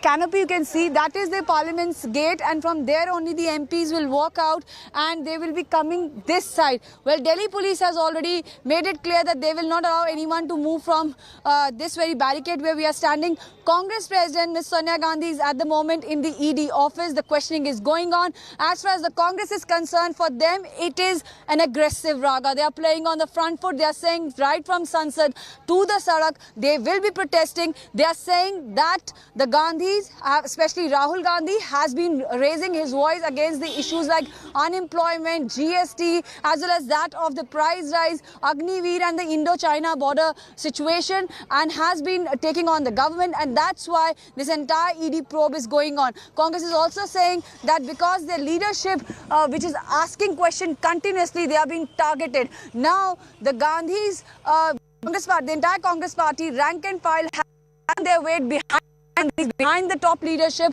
of the Congress party, and this time the opposition is also with them, because Mrs. Sonia Gandhi is not just the Congress president but even the UPA chairperson. Over here I would like to once again show you the situation which is going on. The top police officials are present here. The MPs continue to reach the Parliament House because the session is going on. Right now there is this heavy police deployment over here, and also Nabila, one more thing which is coming. into our notices that we are hearing that there will be a similar protest which will happen at AICC headquarters, which is just down the line, and there also the MPs will be staging as a much protest. as we see that the Also Congress party AICC extensively have been condemning this, they've been condemning ED summons. We hear that Sonia Gandhi and Rahul Gandhi, while they're being summoned by the Enforcement Directorate, have been giving similar answers, and rightly so. Let me quickly take you through some of those questions and those answers given by the Gandhis as the Enforcement Directorate now questioning continues. Sonia Gandhi grilling continues for the third straight day. I'm going to take you through some of those questions that were asked and some answers given. An exclusive India Today report here. We understand Sonia Gandhi has been asked by the Enforcement Directorate on the financial matters that was handled by their company. She says entirely that all those financial transactions between Young Indian and AJL, Associated Journals Limited, was all handled by Motilal Vora. This is precisely what Sonia Gandhi has said. In fact, she says that he was the treasurer of AICC, AJL and Young India Private Limited. Remember, Motilal Vora, a Gandhi family loyalist, he's no more.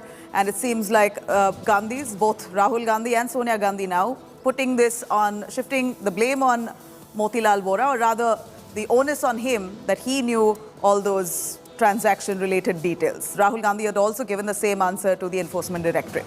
Now we're seeing that Sonia Gandhi was also asked about the personal benefits that she got from Young Indian.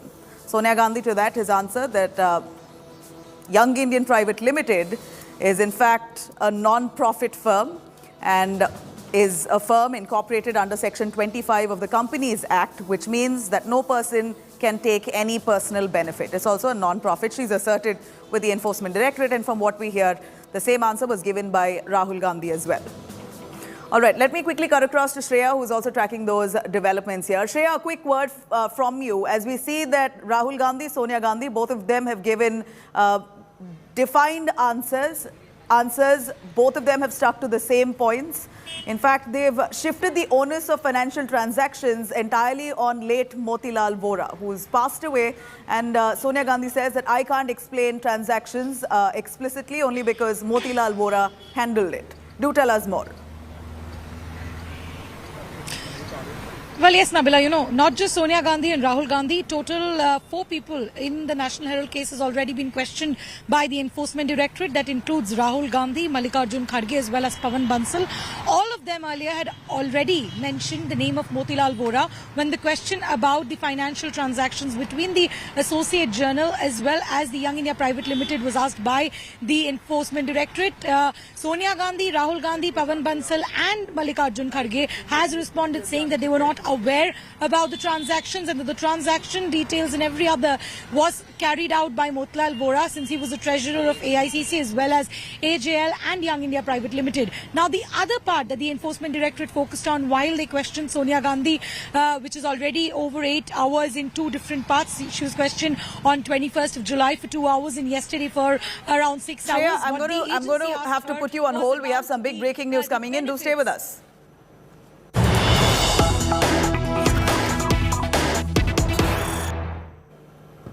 Here's the big breaking that we're currently tracking. AAP MP Sanjay Singh has been suspended from the Rajya Sabha for the remaining part of the current week for shouting slogans, tearing papers and throwing them towards the chair. Just yesterday, Deputy Chairman of the Rajya Sabha, in fact, decided that many of those MPs will be detained, if at all, or rather suspended, if at all they create ruckus. And this time, today, it appears that AAP MP Sanjay Singh has now been suspended from the Rajya Sabha for remaining part of the week. And this was done only because he, again, acted in the similar manner as per what the House has objected to, raising slogans and tearing papers, throwing them towards the chair yesterday. This is the decision taken by the Deputy Chairman of the Rajya Sabha. The chair and brought this repute to the August House. Therefore, I am constant to invoke Rule 256 and name Sri Sanjay Singh. I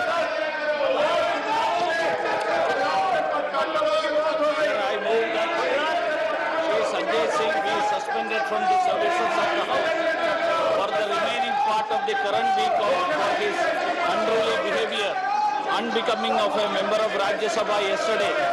the 26th July 2022 by chair and brought disrepute to the August House. Therefore, I am constant to invoke Rule 256 and name Sri Sanjay Singh. Outrightly dismissed or suspended Rajya Sabha MP Sanjay Singh of the Aam Aadmi Party for the remaining part of the week for shouting slogans, tearing papers and throwing them towards the chair. Paulami Saha tracking those developments. Paulami, Sanjay Singh, this time it's his turn. Rajya Sabha has suspended him for the rest of the week. What more do we know? That's right. This is on similar lines as to what happened in the Rajya Sabha yesterday when 19 members of the Parliament, including the TMC, Congress, DMK, TRS and the left parties were in fact suspended for the remainder part of the week because of unruly behavior in Parliament, sloganeering in the well of the House, holding up placards as well. Today, Sanjay Singh was demanding up Member of Parliament. He was demanding a discussion on the huge tragedy in Gujarat. He was holding up placards in the Rajya Sabha and the well of the House, and he was repeatedly told by the chair to, in fact, go back to his seat and stop sloganeering, before which, of course, he was asked to basically resume his seat, but he wouldn't. He stayed in the well of the House, kept sloganeering, and so today, again, the chair, taking a strict measure, has suspended him for the remainder part of the week from the Rajya Sabha. So that makes 20 members of Parliament who've been suspended from House. Right. Paulami, if you can hear me, so far, how many opposition leaders have been suspended from both houses? Would you have a count? There is, as far as the total count is concerned, that's 20 members from the Rajya Sabha who have been suspended for the rest of the week, which means another 2 days, which is Thursday, Friday. And as far as the Lok Sabha is concerned, it's 4 members from the Congress party who've been, in fact, suspended for the entire session. So that's 20 from the Rajya Sabha for just this week who will stay suspended till Friday, and 4 from the Lok Sabha who've been suspended for the entire session. All right. You know, Paulami, we'd like to understand on exactly what was the reason for the chair to suspend AAP MP Sanjay Singh. What really happened?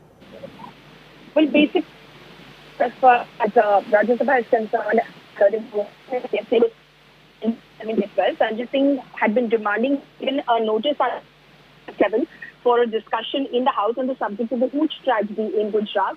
He'd been sloganeering in the well of the House, holding up placards, and despite repeated warnings from the chair to go back to his seat and stop the sloganeering, he refused to do so.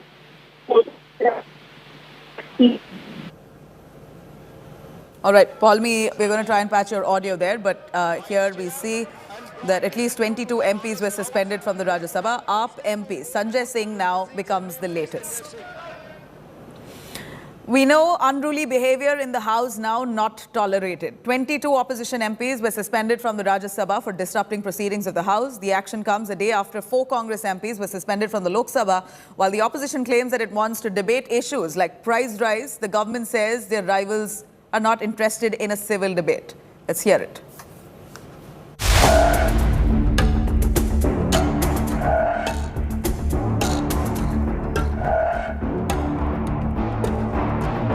On 25th July, Monday, 4 Lok Sabha Congress MPs were suspended from Parliament for the rest of the monsoon session.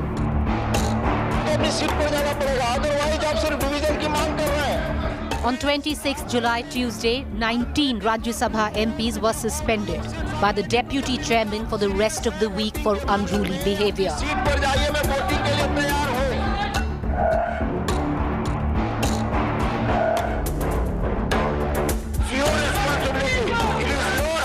The suspended Rajya Sabha MPs include 7 from the TMC, 6 from the DMK, 3 from the TRS and 3 from left parties.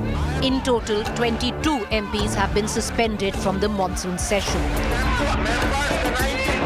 Opposition MPs in Rajya Sabha and Lok Sabha have been demanding an urgent discussion on issues like price rise and goods and services tax, leading to disruptions in the House. The government said the decision.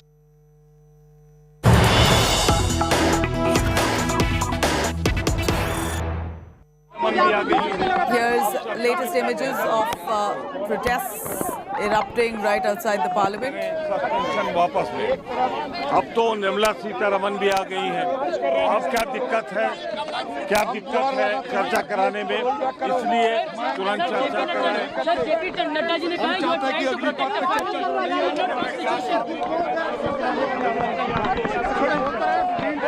अब क्या दिक्कत है? चर्चा कराने में?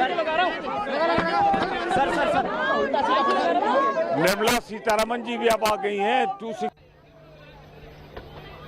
There we see the opposition leaders right outside the parliament. There's quite some commotion there. Nirmala Sitharaman, he says, is back to the parliament, and therefore issues of price rise, GST must be discussed. We know now that at least 22 members of the opposition, 22 Rajya Sabha MPs have been suspended for the rest of the week owing to unruly behavior in the parliament. A bunch of them even in the Lok Sabha who've been suspended. And now we see all that commotion happening right outside the parliament. In the latest, Aam Aadmi Party Sanjay Singh, MP, has been suspended from the Rajya Sabha for tearing papers and shouting. Well, at the moment, the Congress MPs are staging a protest march right from Parliament House to where we are at the Vijay Chowk. That Rahul Gandhi is leading this protest march and heading towards Vijay Chowk, where we are at the moment, and they are staging a protest. And what we are hearing from the sources is that Congress MPs will be staging a protest here at the Vijay Chowk, and we are showing you at the moment what is going on. The entire area has been cordoned off. There was a massive police bandobast which was going on, and right now we like to show you KC Venugopal along with other senior leaders are present here. Mr. Venugopal, you guys are protesting once again. Well, here you can see the heavy metal is also there. Ma'am, we are protesting here. What's the thing?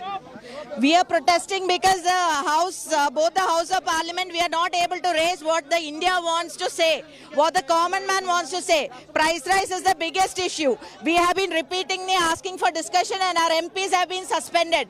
But we will not bow down. We will continue our struggle because what matters to India, it's our duty to bring it before the Lok Sabha and Rajya Sabha. We'll continue. Well, I'd like to show you what is going on at Vijay Chowk. Well, all the Congress MPs, they stage a protest march all the way here where we are at Vijay Chowk. They're sitting here, they're staging a sit-down protest over here, and they're saying that they will be raising their voice against the issues of the high price rise. At the same time, also that of the other issues relating GST and all. I've been joined by Mr. Manish Tiwari also. Sir, you guys are protesting. What do you have to say? Well, we are protesting like we were protesting yesterday, and we will continue to protest against the misuse of state instrumentalities by the NDA BJP government. Sir, the government is saying that the issues are, opposition doesn't want to discuss the issues. You guys are just disrupting the houses. On the other hand, yesterday 19 MPs from Rajya Sabha and 4 MPs already from Lok Sabha have been suspended of the opposition camp. So if the government has suspended 19 MPs in one house, do you think they are serious about any discussion in the house? Do you suspend members of parliament if you want to discuss an issue? That is an oxymoron in itself. So under these circumstances, what we've seen play itself out over the past 8 years is a systematic emasculation of the parliamentary institutions. Well, right now I'd like to show what's going on. I asked Dalbir to show as to how the Congress MPs are staging a sit-down protest at Vijay Chowk. And behind me, I can ask Dalbir to just follow me a bit. I'd like to show you that even Mr. Mallikarjun Kharge, who's the leader of the opposition, has reached here. We'll try to get a quick word from him. Sir, you held a press conference today and you have said that the entire opposition is going to protest against the way the government is treating 19 MPs from Rajya Sabha suspended, sir. Rajya Sabha 20. One more, Sanjay Singh also suspended, and 4 people from Lok Sabha. And they are going on suspending. And what is our request? Our request today is, please withdraw the suspension order under Rule 256 subclause 2 के तहत आप withdraw कर लीजिए. That is our request. Even he did not allow us to plead, even to say one word, leave it sentence. It means that it is predetermined not to allow the house to function, simply adjourned. Second time, deputy chairman came, he adjourned the house for 15 minutes. So this is not the way. When we are ready to negotiate, I myself went to chairman's house and I requested, but I think the government is very adamant. And anyway, chairman is also not in a mood to pressurize them. Sir इसके साथ साथ आप लोग जो है प्रदर्शन भी कर रहे हैं, सोनिया गांधी जी की आज तीसरी बारी पेशी हो रही है ईडी के सामने, पर बीजेपी ने हमला उल्टा कांग्रेस पार्टी पे बोल दिया है, बोला कि ये आप लोग जो है ये ठीक नहीं कर रहे हैं और ये जो हो रहा है जिसको उसको आप किस तरह देखते हैं सर? ये देखो, ये लाख कहने दो, तो हमने तो प्राइस राइज का मुद्दा, महंगाई का मुद्दा पहले उठाए क्या ईडी का मुद्दा पहले उठाए? तो वो तो मुद्दा हमने उठाया और उसी पर अड़े हुए हैं हम, और वही चर्चा हम चाहते थे और उसी के ऊपर हम इंसिस्ट कर रहे हैं। ईडी का मामला, सीबीआई का मामला, ये तो सभी ऑल पार्टी का मामला है, इसमें कोई उस चीज का नहीं है। Well, that was Mr. Mallikarjun Kharge who was speaking to us, and right now I'd like to show you what is going on at Ground Zero where we are, Vijay Chowk. The Congress MPs staged a protest march. Earlier the information was that they will march all the way to President House. That didn't happen. They detoured, they came here, and now they are holding a sit-down protest at Vijay Chowk. Who's who from the Congress party is present over here. We also saw Rahul Gandhi going into the Parliament today in the Lok Sabha, and now here what is happening at Ground Zero is that the MPs are staging a sit-down protest. Well, the Delhi police had turned the entire area into a fortress. They have cordoned off the area. I'd like to get a word from Mr. Dipendra Hooda. So, Mr. Hooda, you guys are protesting. The BJP, on the other hand, is saying that Congress is going all out to just protect one family. This is the BJP's attack coming on you guys. On the other hand, Congress's president, Ms. Sonia Gandhi, at the moment is facing the ED questioning. देखिए, what we are wanting, we have asked for a debate on price rise, on imposition on GST on food items, on unemployment, Agnipath, and misuse of central agencies to target political opponents. These are 3-4 issues that we want to raise in the parliament. We want to have a debate. Government is saying that you can't raise these issues. If we can't raise this issue in the parliament, what are we supposed to do? Then, okay, they didn't give us permission. We said we'll go and give a memorandum to the president that let us raise these issues. At least memorandum to the president, but they are not even giving us permission to give the memorandum to the president. They are picking us up. Police is detaining us in police line every day. Now, if the place of members of parliament is not, while the parliament is in session, is not parliament but police line, why are we building this new building? Why are we making this new building? Let's make a police line. Let's have a government office on one side and police line on the other side. The whole point of this parliament is, and the whole point of this parliament building is, at least some voice of the opposition will be heard by the nation. They have the numbers. We can't enforce a bill, but at least we can have a voice there. While we are talking, there is an order which has come from Supreme Court which has upheld the powers of ED. What do you have to say? PMLA petitions were being filed by some of the opposition leaders also. We'll have to see what the details of that order are, because there were many questions there.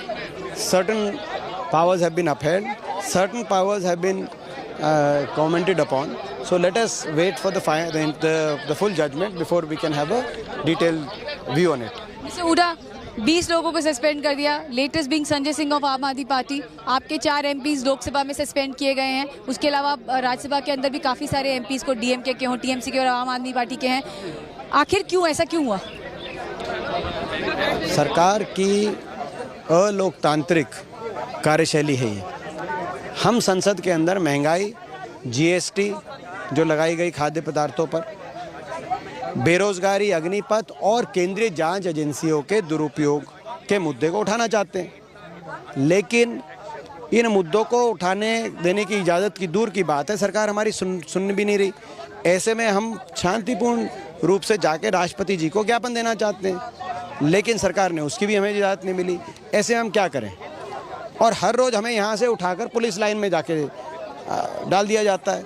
तो सांसदों का स्थान जब संसद सत्र में हो, संसद में नहीं है और पुलिस लाइन में है, तो फिर इस नए संसद भवन को बनाने की क्या आवश्यकता है? यहाँ पुलिस लाइन ही बनवा दीजिए. एक तो सरकारी दफ्तर है, एक तो पुलिस लाइन हो जाएगी. विपक्ष को पुलिस लाइन में आप रोक के रखें. संसद का जो महत्व है वो यही है कि हमारे पास लोकतंत्र में हमारे पास संख्या बल नहीं है, लेकिन कम से कम हम अपनी बात तो रखें, विपक्ष की बात तो आए। सरकार मगर विपक्ष की बात सुनना नहीं चाहती। Well, that was Mr. Huda speaking to us. I have been joined by Ranjit Ranjan, who's also the Congress MP, and she has been the first person to raise the food articles packets, including doodh, dahi and makhan. First and foremost, there is a sit-down protest happening there behind me. आपने अंदर भी जो है दूध दही के सबके packet जो है राज्यसभा के अंदर उठाए। आज जो है 20 से ज़्यादा MPs आपके जो राज्यसभा के ऑपोजिशन के विपक्ष के हैं, उनको जो है सस्पेंड कर दिया गया है। सबसे पहले तो इसे आप कैसे देखते हो? देखिए, 23 MP राज्यसभा और लोकसभा के बर्खास्त किए गए हैं। इसको हम एक राजतंत्र की शाही देखते हैं। अब मुझे लगता है कि सत्ता पक्ष वालों को अनाउंस करना चाहिए कि सदन में विपक्ष की कोई ज़रूरत नहीं है, इस सदन में लोकतंत्र की कोई ज़रूरत नहीं है। ये पुलिसिया राज चल रहा है, ये राजशाही चल रही है। एक राजा का हुक्म का फरमान को पूरे देश को मानना है। जो विपक्ष मानने को तैयार नहीं है उसको सत्ता पक्ष वाले बर्खास्त कर रहे हैं। हम और आप चाहे जहां पर भी हो, मीडिया में हो, सदन में हो, MP हो, क्या हम अपनी रसोई नहीं चलाते हैं? आज दूध का भाव, छाछ का भाव, लस्सी का भाव, मक्खन का भाव, पहली बार आटा पे आपने GST लगा दी है। क्या इसके लिए आपसे जवाब तलब करना गुनाह है? क्या इस पर चर्चा करवाना गुनाह है? ये इधर उधर की बात कर रहे हैं। आज सबसे बड़ा एग्जाम्पल तो गडकरी और राजनाथ सिंह जी का ही है, जिन्होंने कह दिया कि हम नेहरू जी की नीति को, नियत को गलत नहीं कह सकते हैं, नीति गलत हो सकती है। गडकरी ने भी कह दिया कि मुझे लगता है कि राजनीति छोड़ देनी चाहिए, क्योंकि पहले लोग गांधी के लिए करते थे, समाज के लिए करते थे, आज की राजनीति सिर्फ सत्ता के लिए। ये तो मुझे लगता है कि एक बहुत बड़ी शर्म की बात है कि आपके ही दो मंत्री अपने ही सत्ता के खिलाफ बोल रहे हैं। मोदी जी क्या उनको भी ED का संबंध देंगे? अच्छा, एक चीज़ बताइए, जो सरकार है उनके तो जो इतने नेता हैं वो लोग तो कह रहे हैं कि भाई आप जो, मैं आपको एक और चीज़ दिखाना चाहूँगी, दिल्ली पुलिस के जो है यहाँ पर कैमरा पर्सन इन्होंने रखे हैं। हम जिस चीज़ को भी रिकॉर्ड करते हैं उसको साथ में रिकॉर्ड किया जाता है। 100 से ज़्यादा कैमरा पर्सन दिल्ली पुलिस से जो है वो हायर किए हैं। तो ये भी बहुत इंटरेस्टिंग चीज़ जो है यहाँ पे विजय चौक पर चल रही है। और आपको मैं यहाँ पर दिखाना चाहूँगी फिर से कि किस तरीके से पूरी जो है पुलिस के सीनियर ऑफिसर्स यहाँ पहुँच गए और कांग्रेस पार्टी के जितने भी MPs हैं वो सिट डाउन प्रोटेस्ट कर रहे हैं। रंजीता जी, आप भी जो है दूध के पैकेट जो है और साथ में खाने का सामान लेके अंदर आए 5% GST को लेके, इसके साथ साथ सरकार की तरफ से ये आ रहा है कि आप लोग हाउस को डिस्टर्ब कर रहे हैं, आप लोग चलने नहीं दे रहे हैं। ED का मसला जो है, जो सोनिया गांधी जी की क्वेश्चनिंग हो रही है, उसको लेकर आप लोग बार बार उठा रहे हैं, आप जो है हाउस को चलने नहीं दे रहे। इसे आप कैसे देखते हैं? ये अपनी चीज़ों को छिपाना चाह रहा है। ED के पीछे भी क्या है? महंगाई है। ED के पीछे भी क्या है? बेरोजगारी है, अग्निपथ है। क्योंकि लगातार कांग्रेस और सारा विपक्ष आपकी महंगाई को उठा रहा है, किसान के बिल लाने में आप फेलियर रहे उसको उठा रहा है, बेरोजगारी को उठा रहा है, अग्निपथ को उठा रहा है। ये तो तानाशाही है कि अगर आप उनके विपक्ष खिलाफ बोलेंगे तो आपको डराया जाएगा, धमकाया जाएगा। जहाँ तक ED का सवाल है, हम तो कानून का सम्मान कर रहे हैं। मैं भाजपा वालों से पूछती हूँ कि जो आपके पार्टी में चले गए, जिन्होंने गंगा स्नान कर लिया और काफी भ्रष्टाचार में लिप्त हैं, क्या उन पर ED का सम्मान दिया है? क्या पोर्ट पे गुजरात में 20-20 हजार करोड़ रुपए की ड्रग्स मिली, क्या उस पर आपने कोई कार्रवाई की है क्या? आज आपके गडकरी साहब और राजनाथ सिंह जो अपने ही सरकार के खिलाफ बोल रहे हैं, क्या उस पर भी आप कार्रवाई करेंगे क्या? ये जो दोहरा माप अपनाया जा रहा है सिर्फ इसलिए कि आपको चुप कराया जाए। हम GST के खिलाफ है, हम गरीब आदमी के साथ है। क्या दूध दही की बात करना, आटे की बात करना, मक्खन की बात करना, हमारे बच्चे भी स्कूल पढ़ते हैं। 12% GST आपने पेंसिल में 18 कर दी है, नोटबुक पे GST 12 से 18 कर दी है, कैंची पे कर दी है, LED पे कर दी है। क्या इन बातों को उठाना और इसकी चर्चा की मांग सदन में करना, क्या ये गलत है? क्या ये ऐसा राजतंत्र चल रहा है जहाँ पे राजा का हुक्म का सिर्फ फरमान जारी होता है? हम उससे जवाब तलब नहीं कर सकते हैं। आज जवाब तलब किए तो आपने 23 सांसद बर्खास्त कर दिए, हम उनकी बर्खास्ती के खिलाफ हैं। Well, this is what the sentiments at the moment at Vijay Chowk are. This is what the Congress party is saying. They are saying they were the ones who had been from the beginning raising the issue as far as GST is concerned, price rise is concerned, and also how there is misuse of the agencies is concerned. And then finally they are saying they want to also talk about the Agnipath scheme and the situation at the Indo-China border. Once again, Vijay Chowk has turned into a fortress. There is a heavy police deployment over here. Where we are at the moment is the area where usually the media stays or when the Parliament is in session. Parliament House is already in session right now. The House has been adjourned till 2, and here all the Congress MPs, they walked from there and they reached here at Vijay Chowk. And from here I'd like to show you what is going on. The MPs are sitting and the media has made a circle around the MPs who are sitting and staging a protest over here. And one after the other, Congress MPs are staging a protest over here. I would like to show you once again how this sit-down protest is going on. And the MPs are sitting, and Adhir Ranjan Chaudhary is addressing the people over here. Well, I would like to show you these shots where the MPs are staging a sit-down protest. The MPs are holding placards saying that stop anti-people price hike, and also the MPs are saying that they will continue to raise this matter inside the House as well as outside the House. They are categorically stating that they are demanding for a discussion on the issue of price rise, but they are saying that government is not ready. So this is what the sentiments at the moment are echoing. Delhi police has turned the entire into a fortress and they're not letting anyone go from here. Here is Shakti Singh Gohil holding a placard in his hand, and you can see it is written petrol diesel कीमत 100 के पार. आप लोग जो है प्रदर्शन कर रहे हैं, पर सरकार जो है वो कह रही है आप लोग ही हाउस को डिस्टर्ब कर रहे हो. देखिए बात माने, पहले दिन से हम कह रहे हैं.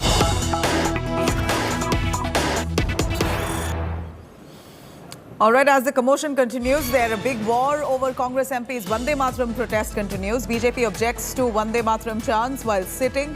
BJP cries disrespect to Vande Mataram. 4 Congress suspended MPs stage a dharna.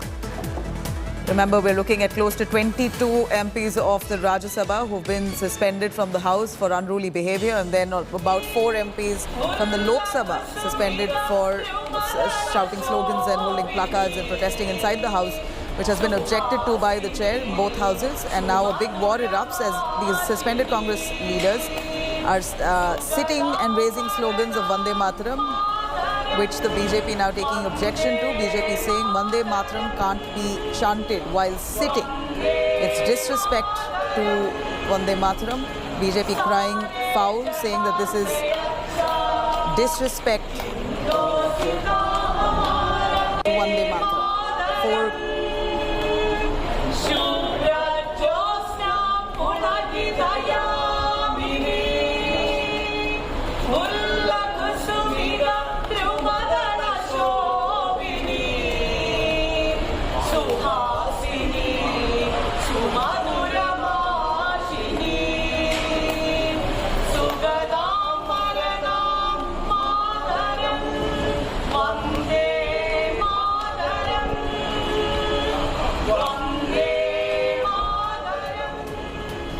There you have it.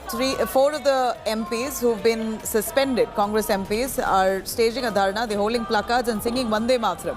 BJP saying this is grave disrespect to Vande Mataram. Big war over the Congress MPs. Protests breaks out right outside the Parliament as the suspended MPs. These are 4 suspended Congress MPs for shouting slogans, raising placards inside the Parliament, which was objected to. Now they're singing Vande Mataram seated right outside the Parliament, which the BJP condemns. Shehzad Pudamala of the BJP is joining us on the phone line. Shehzad, Vande Mataram, the Congress MPs who are suspended are singing right outside the Parliament as they sit and hold placards in protest. सड़क पे बैठकर सेना, संविधान, संसद का अपमान, ये कांग्रेस की पहचान. This is because the same Congress disrespects Parliament. Now it has disrespected Vande Mataram. Decorum demands that we stand up and sing Vande Mataram, our national song, with respect. But the only people who are disrespecting Vande Mataram so far were the MIM legislators. Now the Congress party is in league with the MIM in disrespecting Vande Mataram. But then, you can expect this because they called Sena Sadak Ka Gunda. You remember Mr. Sandeep Dikshit had said Sadak Ka Gunda hai army chief. They have questioned surgical strikes. They have questioned Supreme Court. They have even abused parliamentary democracy on foreign soil. So, it's become the pehchan of the Congress to do apman of Sena, Desh, all the important emblems of the country, the national song, the national anthem, and even the armed forces. So this is just the Congress being itself. They're so desperate for attention, diversion and disruption to cover up the corruption of Sonia Gandhi that they are insulting the national song. For them, only the flag of the Parivar matters. They disrespect the tricolor also. Har Ghar Tiranga was opposed by them. Now they are opposing and they are actually insulting the national song by sitting while singing it. We all stand up. And Nabila, every Indian, you just open up the phone line, they will tell you that when Vande Mataram or Jana Gana Mana is sung, we stand with respect, our chest is filled with pride. But here is the Congress party using it as if it is some song for them to, gain attention and to do disruption. What they're doing right here may not be acceptable, but the fact that they've been suspended, they seem to be acting out in such ways. Most of those MPs there who are trying to have a debate with the government on various issues, including price rise, you have the rupee falling, other issues which the opposition, it appears, wants to discuss in the House. It seems like they're being objected to because they're holding placards and raising slogans. So they're being suspended from dismissed from the Parliament itself for the week. How will you really have fruitful discussions in that case? Nabila, first of all, the Parliamentary Affairs Minister and all the members of the government have said they are open for discussion on any topic, but doesn't mean that you disrespect Parliament by standing on the table, by hitting marshals, by throwing papers at the chair, by carrying placards. In fact, this video is proof that they do not follow the protocol, procedure, rules of the House. These are not rules made by the BJP. These are rules that have been going on since parliamentary democracy came to fore into our country. So those rules and decorum has to be followed. This way, the way they are insulting national song is actually...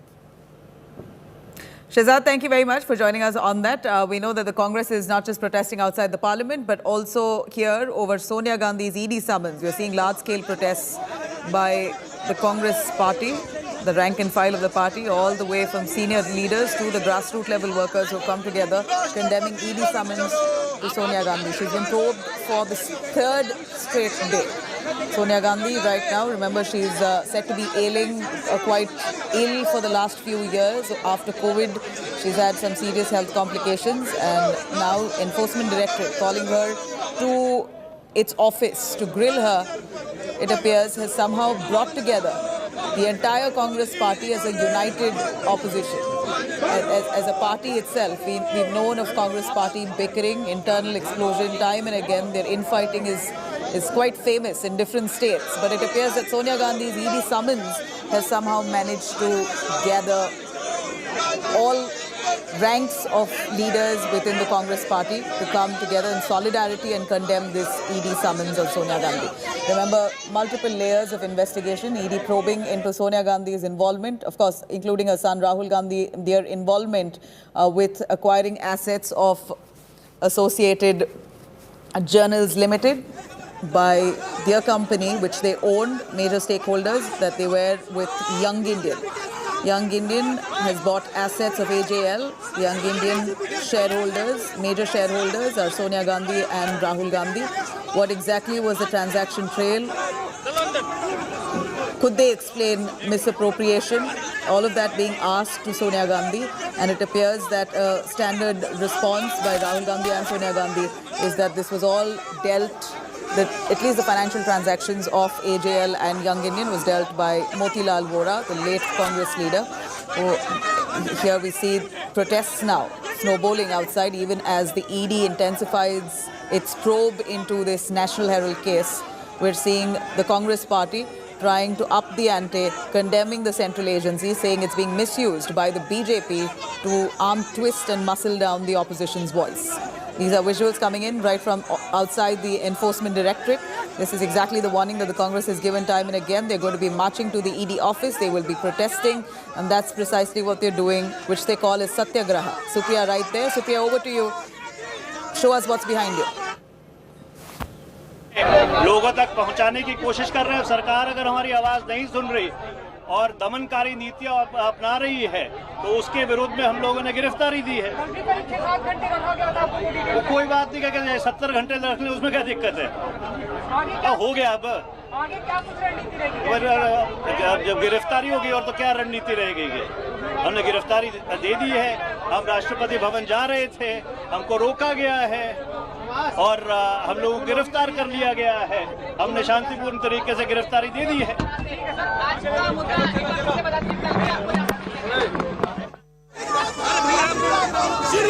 While tracking those developments right outside the AICC office, Aishwarya, over to you.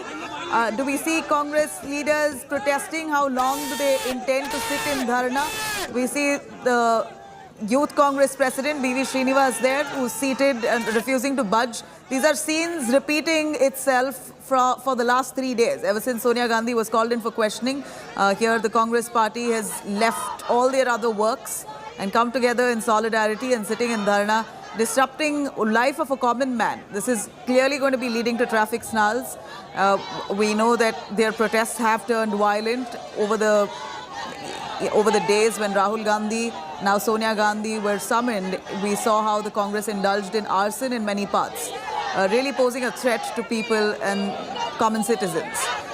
Today too is no different, and we're really... Well, at the moment, Nabila, let me tell you...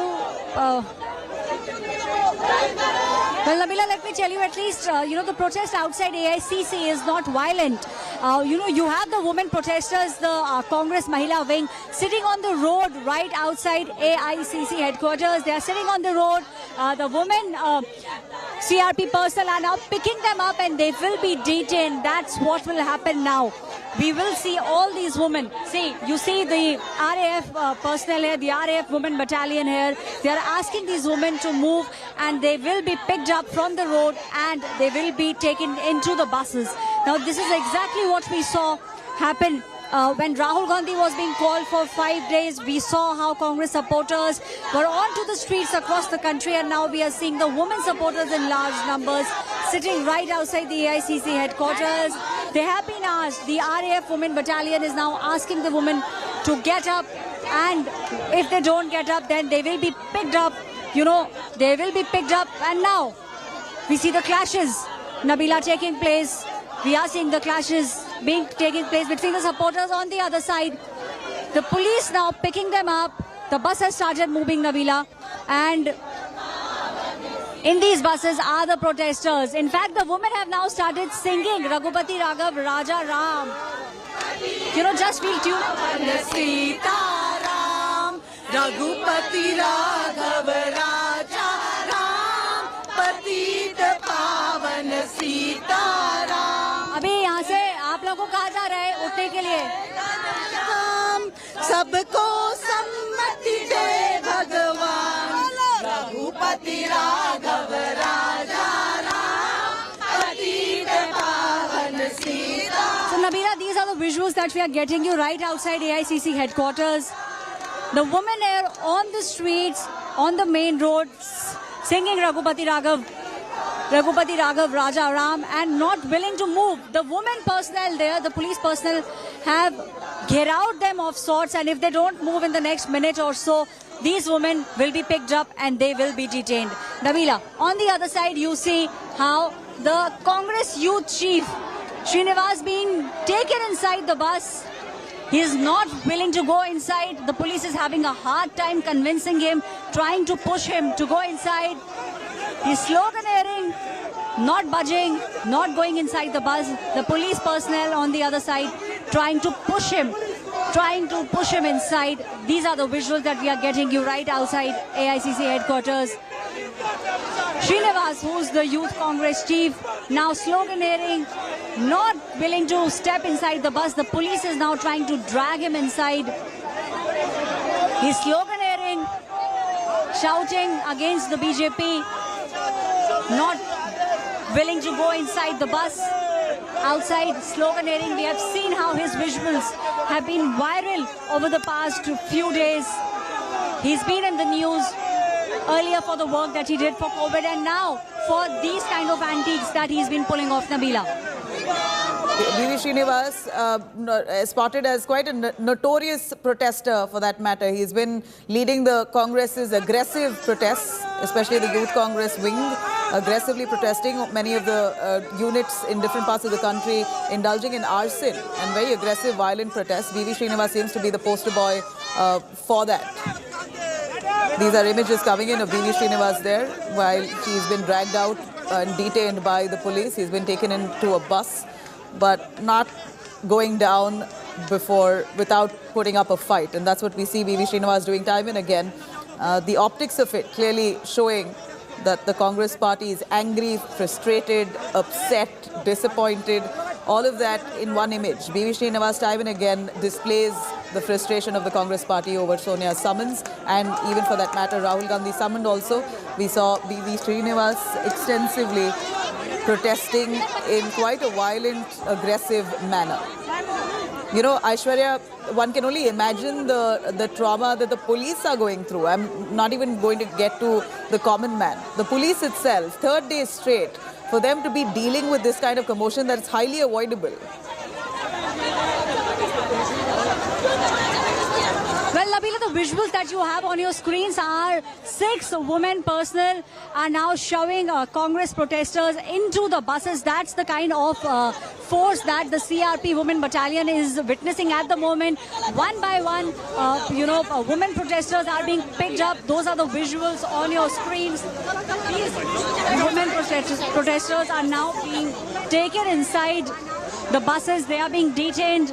The women Congress supporters at the moment are sloganeering, shouting, not willing to go inside. But the visuals on your screen are a telling sign of what's happening right outside AICC headquarters, which is on a very prominent road, Akbar Road, here in the national capital. Now, on one side, you have these visuals of the woman being detained. On the other side, we have Srinivas not still wanting to go inside. The police is somehow trying to just push people inside this very bus. This is the bus where the Youth Congress chief is sitting. The bus has now started moving. Sloganeering taking place. People are wanting to speak with him. We have Srinivas now shouting, sloganeering from inside the bus, still not willing to go inside. Aishwarya, thank you very much for joining us. In fact, India Today continues to track these images, very telling images. Mahila Congress women being forced into buses. They're not willing to budge, and it seems like the police now resorting to force. We're going to track these developments right after a short break. Stay with us.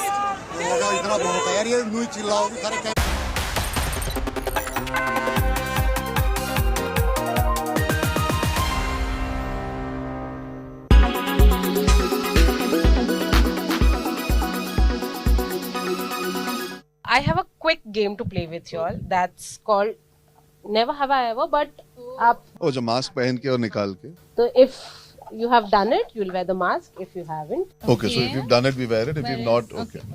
So we keep it off. Okay. Okay. So quickly, never have I ever with the team. Never have I ever played a villain in someone else's love story. So if we have, then we wear it. If we haven't, we don't. Don't wear it. But what if I believe I was the hero of that? You can wear it. You most probably did. Yeah. So you can. I mean, what is the... What? No, not in the No. Not, I don't think so, no. Okay, alright. Never have I ever missed a flight? Wow. I mean, I don't want to jinx it. No? I've never missed it. Wow. Ovari. Okay. Never have I ever gotten lost in a foreign country? But that we all do. Ooh.